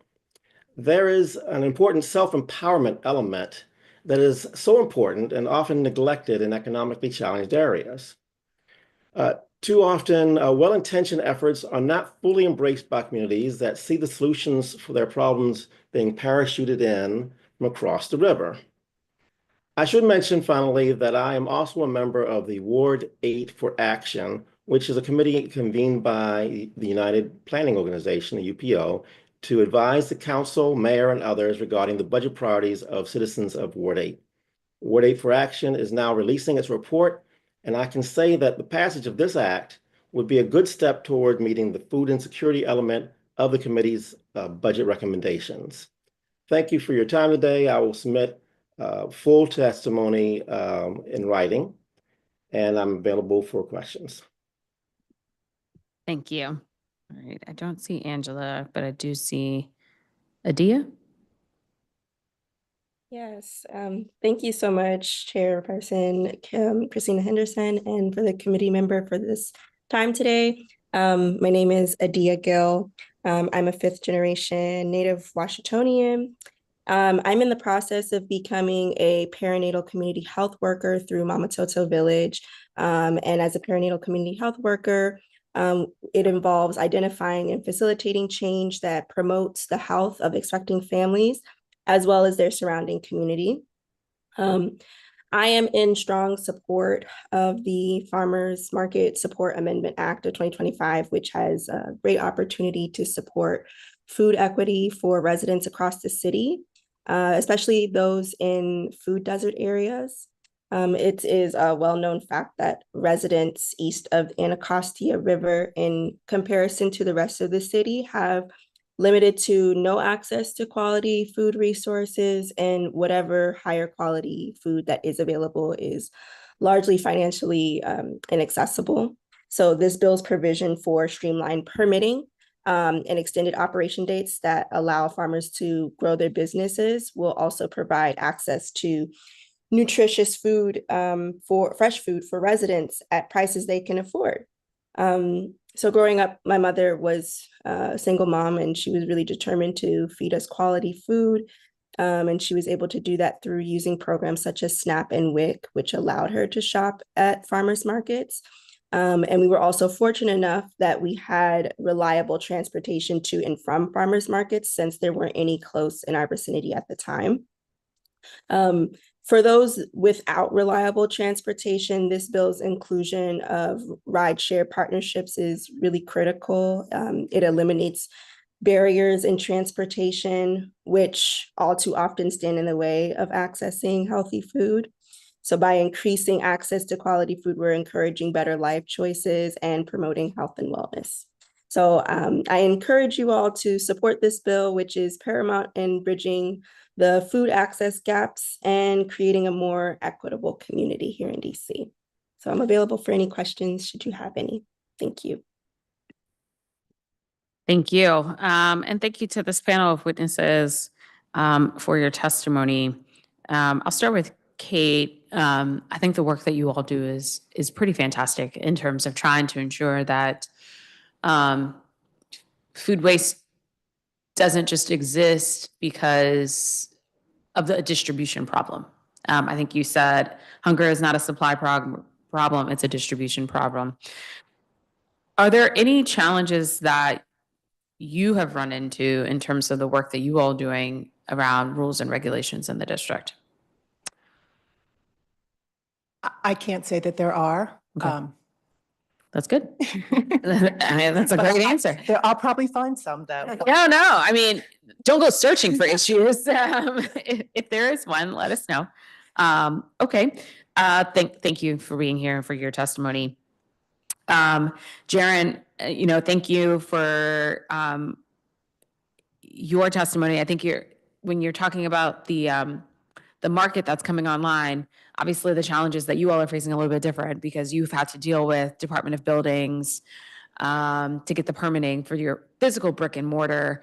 Are you all anticipating any challenges in terms of the farmers who are going to be, you're going to be sourcing their materials to stock the store? Yeah, we anticipate a lot of problems up and down the supply chain. With the reality of what's happening with the federal funding, it's going to impact the farmers, how we get there, like how we actually physically get their food. It's going to affect our trucks being on the road. So there's going to be a number of challenges that we're facing this season. Yeah, I mean, that's the craziest part to me is when I think about USDA sort of canceling all of these food purchasing programs. Is like, okay, but we're going to have farmers who have, I don't know, what do we call them? Buckets, ears, whatever. Lots of corn, for instance. Pallets of corn that are literally just going to be sitting and rotting for no other reason than the struggle of matching to a place that actually has a need. And when you sort of think about a country as wealthy as ours, that is a very sad problem for us to have, that we have the food, but we can't connect it to the places where they need it, which requires support. But I guess that's not something that's really a priority. It's a priority for us in the district, and so we're going to try to figure it out. Obviously, Jaren, we're committed in wanting Dreaming Out Loud's new venture to be incredibly successful, because I truly think it can be a strong anchor for what's happening on Marion Barry Avenue going forward. Mr. Gloucester, thank you so much for being here and for your testimony. I'm curious, in terms of the Ward 8 Farmers Market, how often are you guys out? And is it usually the same location? Yes, Chairperson Henderson. We are a once-a-week market on Saturdays between 10 and 2. We operate from the first Saturday in June and into October. How far in depends on the funding we have in any given year. Okay. All right. So your season will start in a few months here. I thought your recommendation about a preference for markets that are started by the community for which they will be operating and serve. We'll ask DC Health some questions about that just from an operational challenge standpoint. But your recommendation was well taken. And Ms. Gill, thank you so much for being here, for your testimony, and for the work that you're doing to try to better the community. We're big fans of Mama Toto Village with the committee. And we often talk about the intersections between food, good maternal health outcomes, and just overall health and wellness of both mommy and baby. And so thanks for being here. I don't have any further questions for this group. If everyone can make sure you do provide your written testimony for the record, that would be fantastic. Chairperson Henderson? Yes. Yeah, I failed to answer the last part of your question, which is the last couple of years, we've currently been at the Barnes at St. Elizabeth's is our location. Oh, okay. We have had to move around many times over the years. Okay. Okay. Thank you. Thank you. Thank you to this panel. All right, I'm just going to telegraph for folks where we're going. We have one more panel of public witnesses, and we're going to take a 5-minute break, and then we'll come back and we'll do the government. Okay. Esther Siegel, Brianna Hartman, and Robert Frazier. These are all virtual witnesses.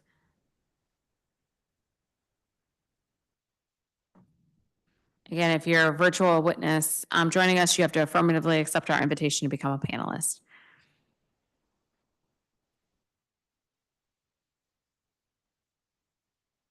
All right, I see Esther.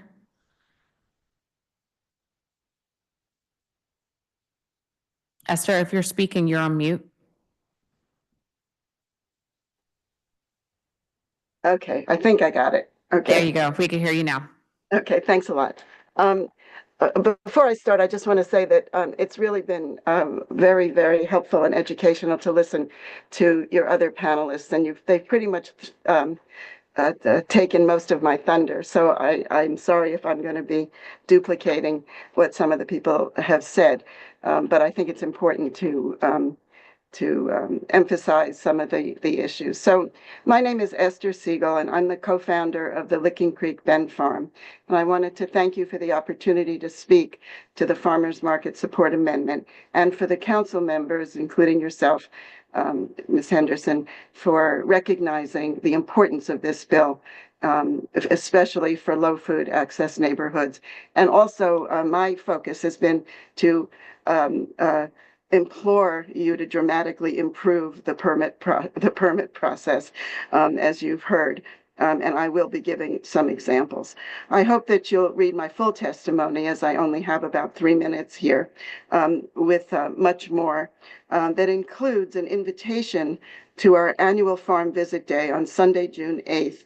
It's an opportunity for department staff and you on the council to experience how the hardworking staff on small farms like ours grow and nurture the pesticide-free produce for our urban communities.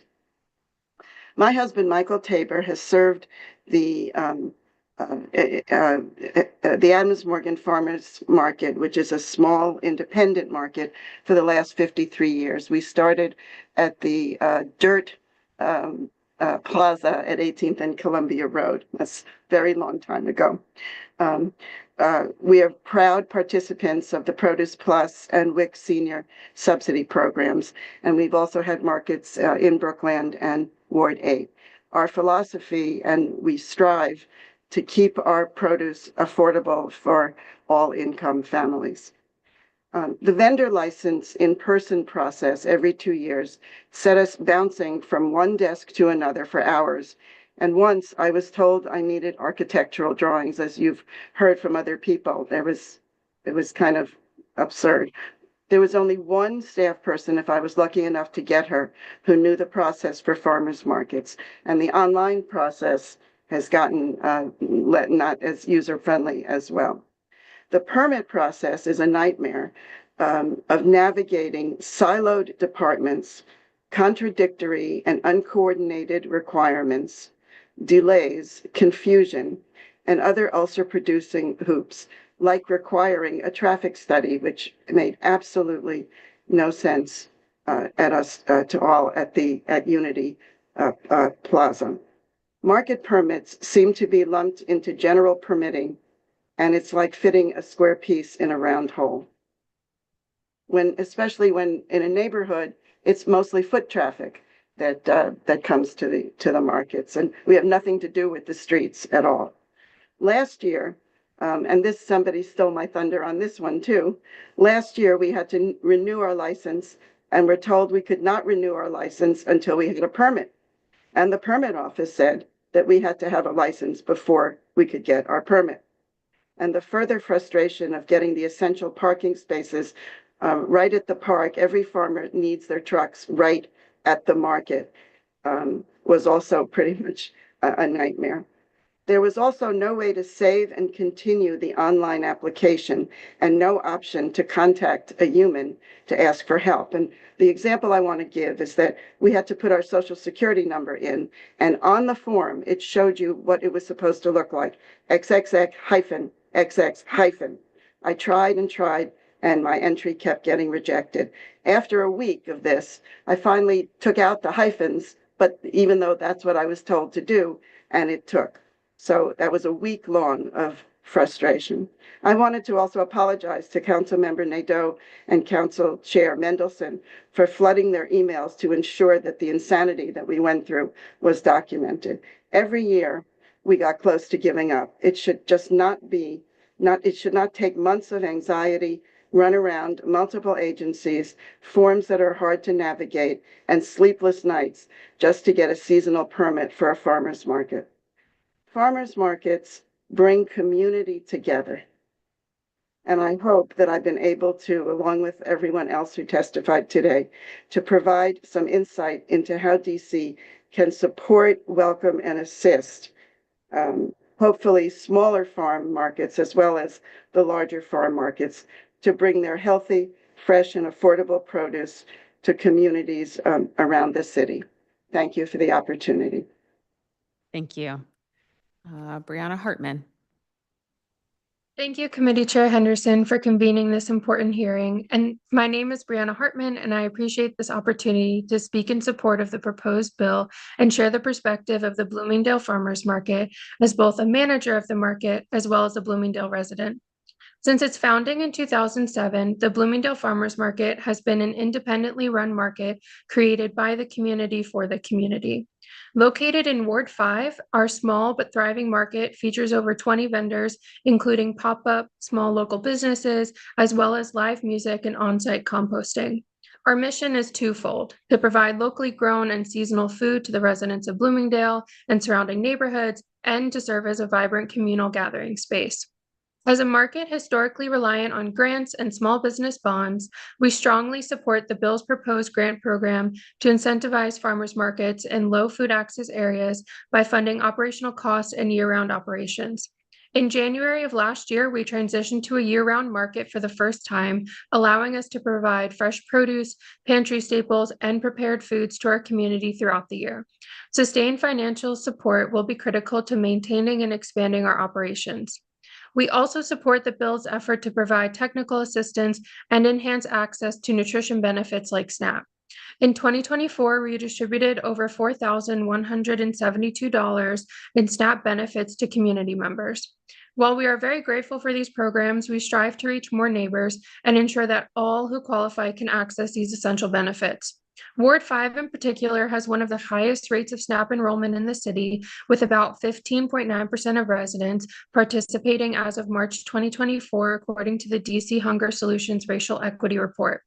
With increased education, outreach, and fewer barriers, we can expand access and provide even more financial assistance to our neighbors. Another key provision we strongly support is the standardization of licensing requirements and introduction of discount and permitting fees for markets in low food access areas. As everyone before me has said, the permitting process for us has also been a challenge. It has led to delayed openings and inconsistent market hours. By streamlining documentation requirements and reducing costs, this bill will help ensure that year-round access to fresh, healthy food remains uninterrupted for Bloomingdale residents. Thank you to all the council members for your continued leadership in strengthening local food systems. We're eager to see this bill pass and look forward to leveraging its support to expand grant opportunities, increase participation in assistance programs, and streamline the permitting process. With your help, we can ensure that community markets like ours continue to thrive and serve as essential pillars of food access, sustainability, and community connection. I'm available for any questions. Thank you. Thank you. Thank you to both of the witnesses. And this is sort of the challenge of when you're at the end of the hearing of public witnesses, because all of the things that you have said has been said before, but it also is hitting in harder. Ms. Siegel, I'm a little surprised that you were still required to do a traffic study, even though there is no traffic for your market. I mean, there's foot traffic, but like, oh, That was me. I did that. Yeah. okay, come back. Well, let me, if I could tell you, it was one of a series of absurd requests that were made of us, and I got so frustrated by it. I said something like, okay, let me see, what is it that you want me to do? You want me to tell you that cars go up and down Columbia Road. I don't know where those cars go. Some of them may find parking and come to the market. Others may be passing through. I have no idea. But if you're talking about foot traffic in the market, the best I can tell you is people walk along the sidewalk. Some people come into the market, they get a basket, they pick their produce, they talk to their neighbors, they pet their dogs, they enjoy meeting their neighbors, you know, and their new babies. They pay me, and then they leave. I mean, what am I supposed to write down? So it just says to us that I think what somebody said is really there should be a separate farmers market permit system, which is, what do we have? We have tables, we have tents, not circus tents. We have tents, 10-foot tents mostly. Our market doesn't have any prepared foods or propane or anything like that, so it's even simpler. But for the ones that are, they know what they need. They know that they need propane, and they need to make sure it's safe, and if they have prepared foods, that they have the proper licenses for where it was made. It's really simple, and I think that we could help you make it now, you know, more simple. And the fees are the same thing. I mean, you know, I was surprised to hear the amount of $2,000. Most weeks we don't even make $2,000, but we still come year after year after year because we are committed to the neighborhood. And, you know, as I said, Michael has been there for 53 years, and it's become kind of the thing that people do on Saturday. It's their neighborhood moment. So this bill is very, very critical and important, not just to our neighborhood, but all across the city. And I want to echo what John said, because we had to leave the Ward 8 market. We were miserable having to do that, but it's because they're hidden away, and they work so hard to try to put the word out in the community, but they need a lot of support in order to do it. And not to make a problem, John, but it has to be in a visible location, because that's part of the problem with that market. It's such a wonderful market, and yet it's very, very hard for them to get the kind of support they need to make it much more viable in the community. Yeah, I mean, I think to the point an earlier witness talked about is like visibility and consistency.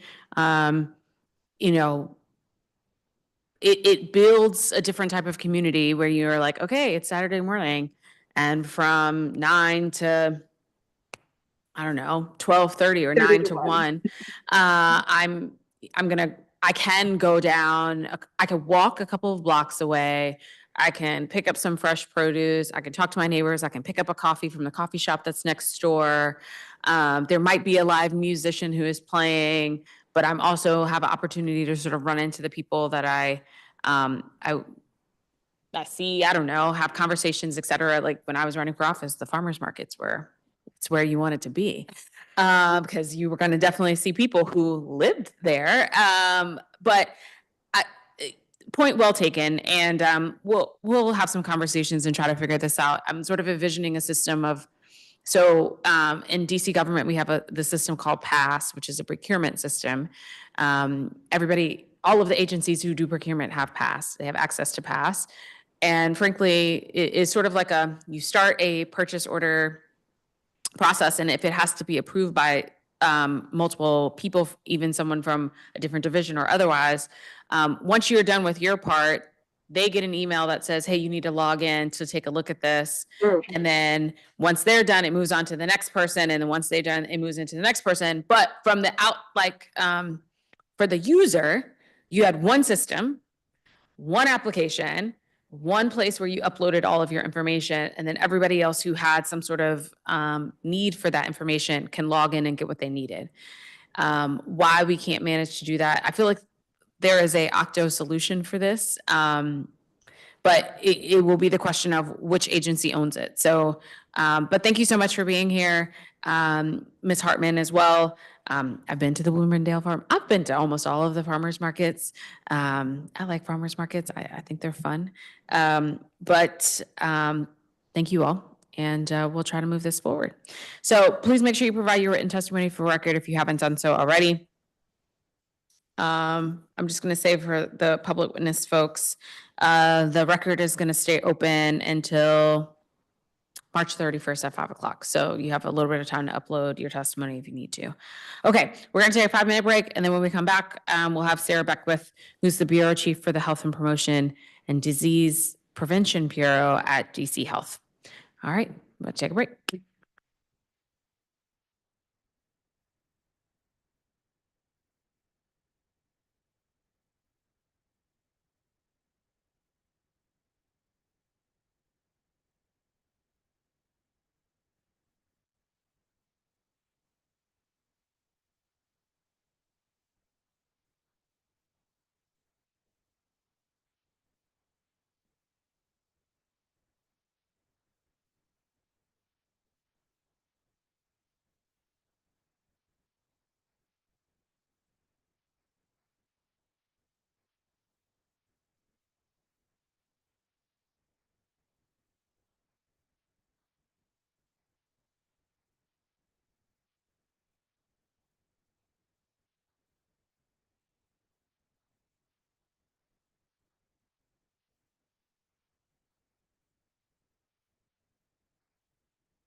All right, and we're back. We now have Sarah Beckwith, the Bureau Chief for Health Promotion and Disease Prevention Bureau at DC Health. So before you begin, we need to swear you in. So if you could raise your right hand. Do you swear or affirm under penalty of law that the testimony you're about to provide to the Council of the District of Columbia in this committee is the truth, the whole truth, and nothing but the truth? I do. Okay, please begin. Good morning, Chairperson Henderson, council members, and Committee on Health staff. My name is Sarah Beckwith, and I am the Bureau Chief for the Health Promotion and Disease Prevention Bureau in the Community Health Administration at DC Health. On behalf of Dr. Ayanna Bennett, Director of DC Health, I am here to provide testimony in support of the Farmers Market Support Amendment Act of 2025.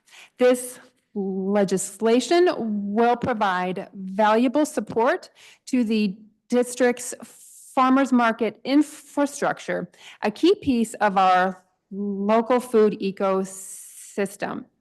The Farmers Market Support Amendment Act establishes a support program in DC Health for farmers markets, farm stands, and mobile markets, collectively referred to as farm retail outlets. This program will provide technical assistance for farm retail outlets, including support with permitting and accepting benefits, convening district government agencies around the permitting processes for farm retail outlets, creation of a publicly available map of district farm retail outlets, marketing and other outreach activities to promote farm retail outlets, equipment and services to farm retail outlets to improve their infrastructure, and evaluation of the economic and health impacts that farm retail outlets have in their communities. The program will also be responsible for administering at least $250,000 in grant funds per year to support farm retail outlets in low food access areas. These funds can be used by farm retail outlets to purchase equipment, to establish or expand a market, support rent and other operational costs, extend operating hours, and provide customer incentives. The legislation also requires that the district publish documentation that outlines and explains all licensure, permitting, and other regulatory requirements to operate a farm retail outlet in the district. Finally, the bill directs the Department of Licensure and Consumer Protection to offer a discount of at least 50% on regulatory fees for farm retail outlets located in low food access areas. A major driver of chronic disease such as hypertension, heart disease, and diabetes is poor nutrition.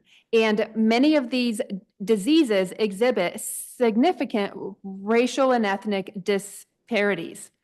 According to 2023 data from the District of Columbia Behavioral Risk Factor Surveillance System, Black residents are over 5 times more likely to report having diabetes as compared to white residents. Additionally, residents in Ward 8 are 55%, and in Ward 7 are 31% more likely to report having high blood pressure compared to the district on average.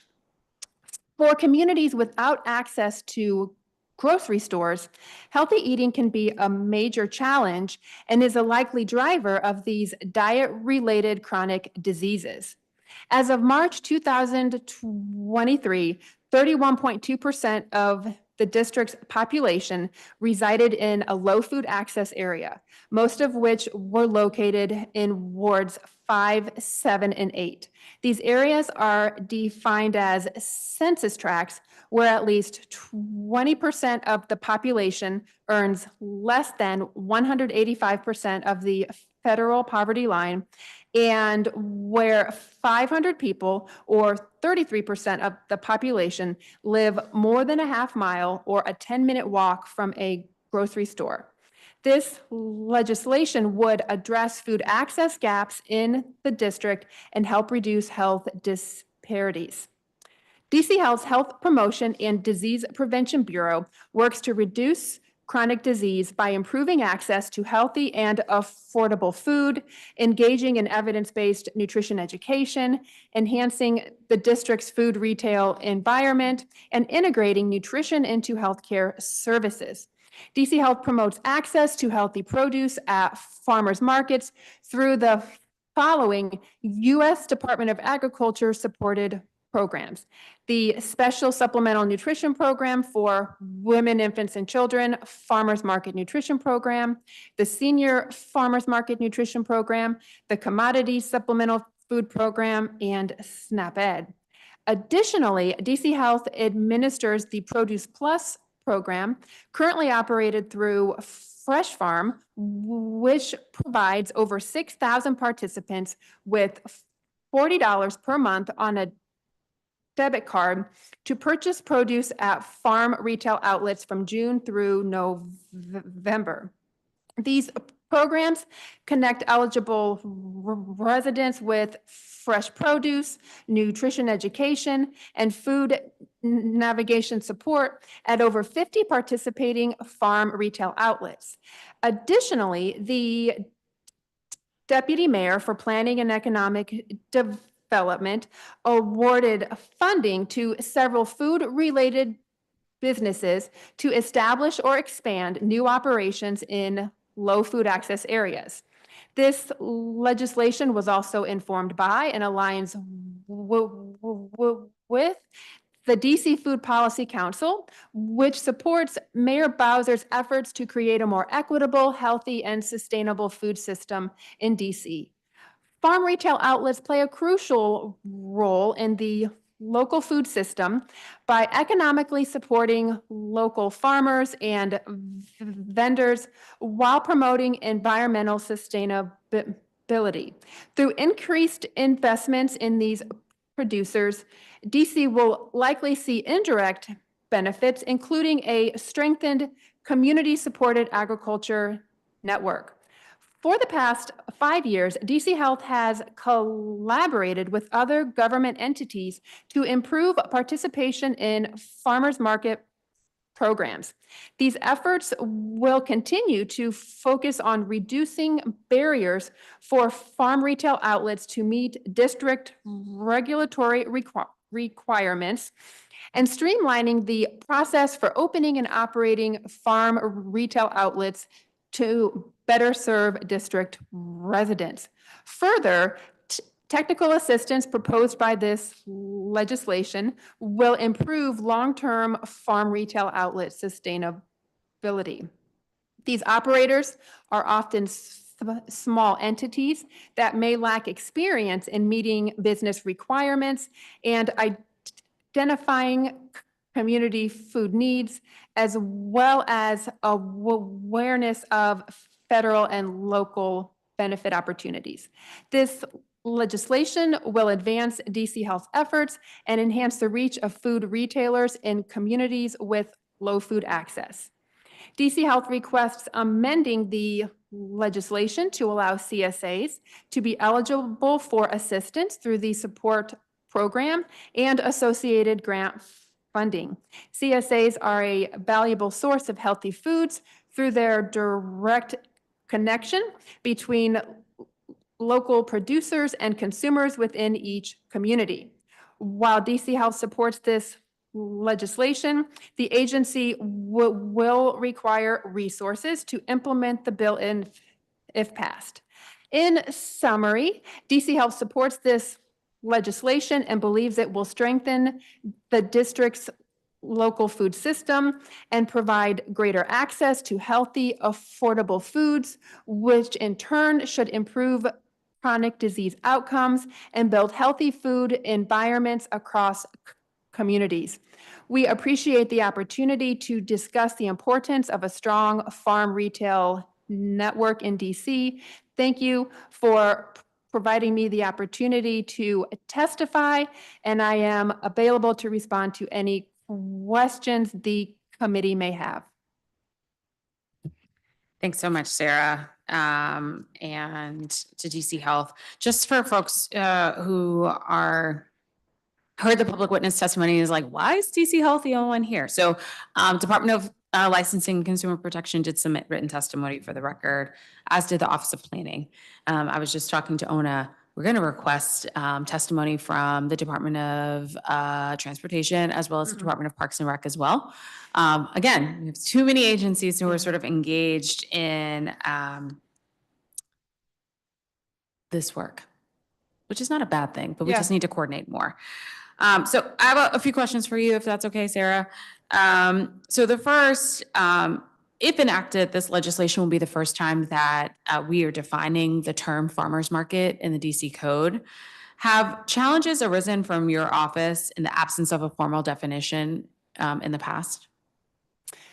There have been some questions that we have talked through as operators of USDA farmers market programs and the Produce Plus program, just in considering what is a farm stand, what is a mobile market, what is a farmer's market.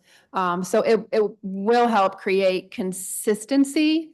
So then when we're looking at trends in, as we were talking about earlier, farm stands, mobile markets, farmers markets, over time, we have consistent definitions.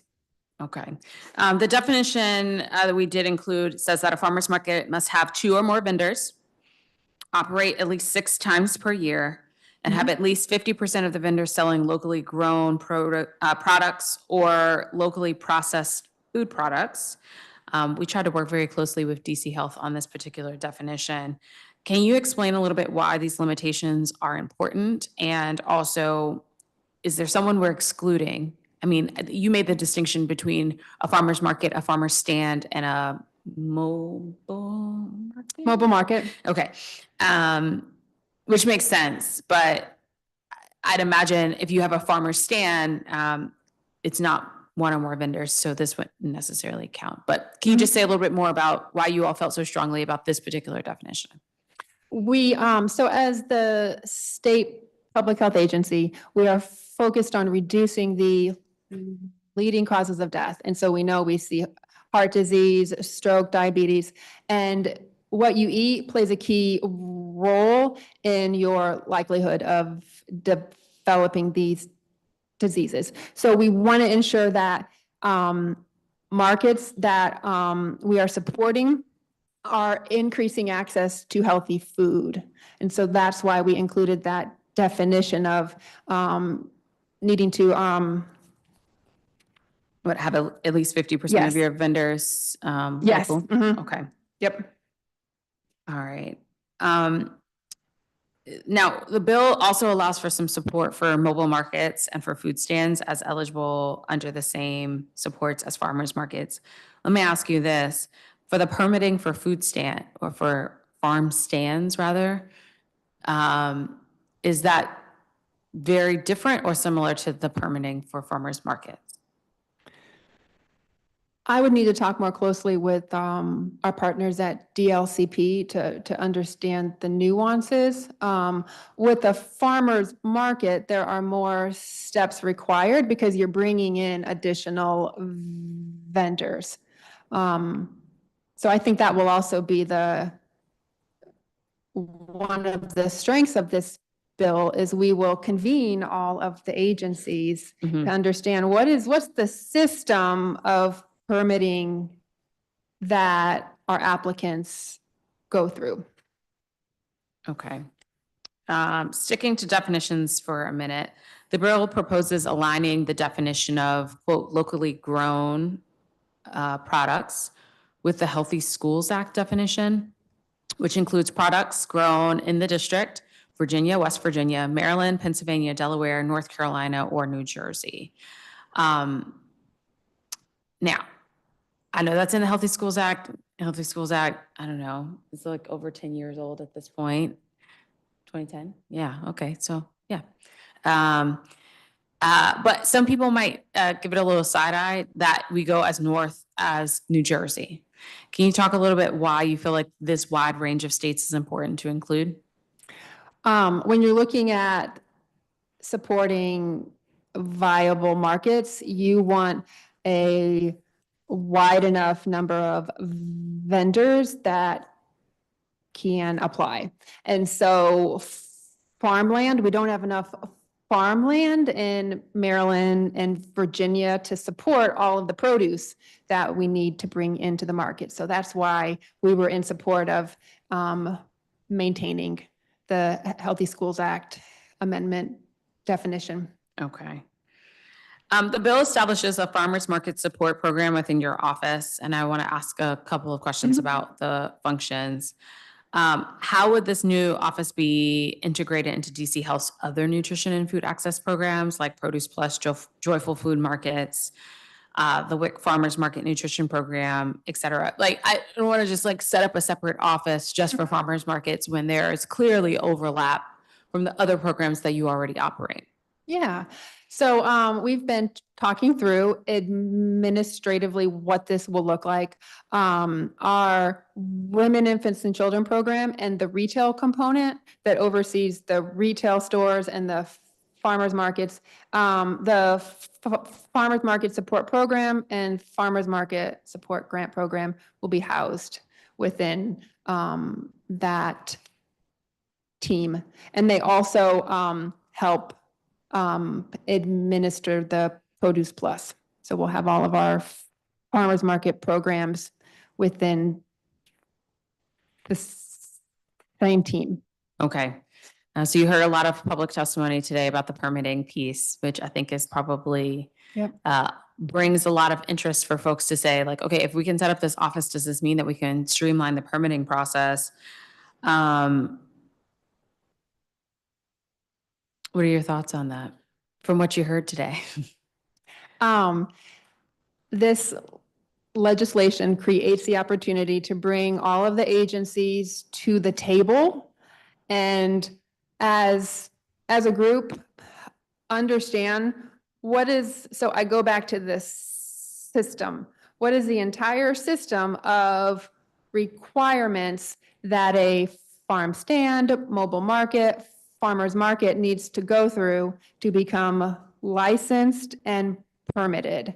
And then we can look at, okay, what are opportunities we can enhance, we can create efficiencies, but we need to see it, the regulatory requirements as a system. And then, because right now it sounds like there's still some siloed activities happening. Yeah. Do you feel like DC Health is the appropriate agency to streamline those efforts? I think we're the appropriate agency to convene the agencies. To then, we do a lot of convening, and we're also have expertise just as public health experts in looking at systems and making sure that all of our agencies are coordinating all of the resources that we have. Okay. All right. I mean, I just don't want a task force or a working group to spend a year to talk about permitting for food markets. I think DC Health, well, any of my agencies, you know how I feel about task force for, like, we spend 6 months talking about the thing as opposed to just doing the thing. And so this seems like it should be easy, sort of. I said sort of because I think one mentioned like 5 different permits from 13 different agencies. So I'm not suggesting that it will be easy for DC Health to do it. Can I ask though, DC Health doesn't actually need legislation to start this process, correct? In terms of pulling together all of these agencies to talk about how do they better coordinate and streamline permitting. You don't need this legislation to do that. Could you do it now? Conceptually, yes. The legislation gives us the impetus. Okay. All right. I recognize that you're just the bureau chief, so I'm not gonna like put you totally on the spot. But if Dr. Bennett Thank is you. listening, I am gonna raise this as a question of like, Okay. legislation takes months to get through a process. And in those months, you could have had the conversation and tried to do something better. Perhaps not for this upcoming season, but by the time we get to next year's season, Mhm. to have a streamlined, better permitting process. I don't feel like you need legislation to do that. Yeah. And so I really hope that the agencies would come together on that front. Yeah. Let's talk a little bit about the grant program. So the bill established a grant program of at least $250,000 for farmers markets in low food access areas. I understand that the district has never provided direct financial assistance to farmers markets before. Are you aware of any other states or cities that provide this type of direct support? New York, I Okay. believe they have a similar program that provides technical assistance and infrastructure support to markets outside of the produce incentives. Okay. The grant funding can be spent on a range of things, including infrastructure like tents, not circus tents, but regular tents, signage, operating, staffing costs, extending the market season in those cases of, although I say like unseasonably warm, but it's becoming more common than unseasonable, like, longer periods of time. Which of these funding needs has your office heard about the need for the most from markets that you work with through the Produce Plus program or even for the WIC? Yeah, so you need to attract your customer base. So you need to have enough capital to establish your market. If you're trying to expand into a farmer's market, bring in additional vendors. Marketing is key so that like Nick talked about, location, visibility, and consistency. Offering incentives, so matching, coupons. So I sort of answered your question. Yeah, no, I mean, I think the marketing piece is very key here. If folks don't know what your hours are, if you're not consistent in terms of the hours, if you're not in an area that's very accessible for neighbors or community to be able to use it, if the day for which you choose is just not a good one for your community, I think that definitely matters. And under this bill, the program will conduct marketing and promotion activities for markets, particularly for those that are in low food access areas, so they may not have the capital to be able to do some of these marketing activities themselves. Right now, do you all do the direct outreach for Produce Plus DC Health, or are you just more reliant on the grantees doing the promotion? Some of the local dollars are used for marketing and promotion in terms of printing the market guides, which we hand out to at least, we print about 15,000 guides each year, handing those out to seniors, women, infants, and children program participants. We use some of those dollars to support text messages to all of the participants, newsletters. But there's so much opportunity for more marketing and marketing really to highlight the farm retail outlets in low food access areas. And since we work so closely with participants, we hear every year what are the major barriers for a participant to come to a market. And it's transportation, knowledge. I don't know what market is closest to me. And then comfortability navigating a market. How do I spend my benefits? Yeah. Yeah. I think it's a couple of markets that I've been to, they'll have the Produce Plus like a table or Mhm. booth, if you will, where folks, I'll be on the edge of the market and someone will say, how do I turn my benefits on? And I'm like, oh, there's a table a couple of booths down. You could talk to someone that can answer questions. I think that is so key, where having somebody there who can help someone navigate, especially if they're doing it for the first time, of like, how does this work? What do I do? How do I pay? I think it's good. Now, in terms of folks picking out their produce, I find that the Produce Plus participants are excellently seasoned at picking out their own produce, but it's just sort of the mechanics of the administration piece. And then also how to find the nearest market to you that does that. You and I would say, okay, let's just go to Google and figure it out, but that might not be the first choice of someone who's not technologically savvy. Yeah, we also, both with some of our Produce Plus dollars and then with our federal dollars, Fresh Farm has a farmers market hotline, and then DC Health, we also have our own farmers market hotline where participants can call, where's the location closest to me? How do I spend my benefits? I tried to use my card. It didn't work, so. Okay. I mentioned this earlier, but so USDA announced that they were cutting $1 billion in programming that gave schools and food banks money to buy food from local farmers and ranchers. Have you seen the impact of these cuts just yet, or have we started to see the impacts of those cuts here in the district? And not that we would be able to sort of make up the cost, obviously, but I think trying to collect or connect more local farmers to farmers markets might help fill the gap for those who are anticipating or were anticipating or expecting that additional funding from either a school or a food bank. Yeah, so we were a recipient of the Local Food Purchasing Cooperative Agreement Grant, which was through USDA Agricultural Marketing Service. And the FY25 grant was canceled. We had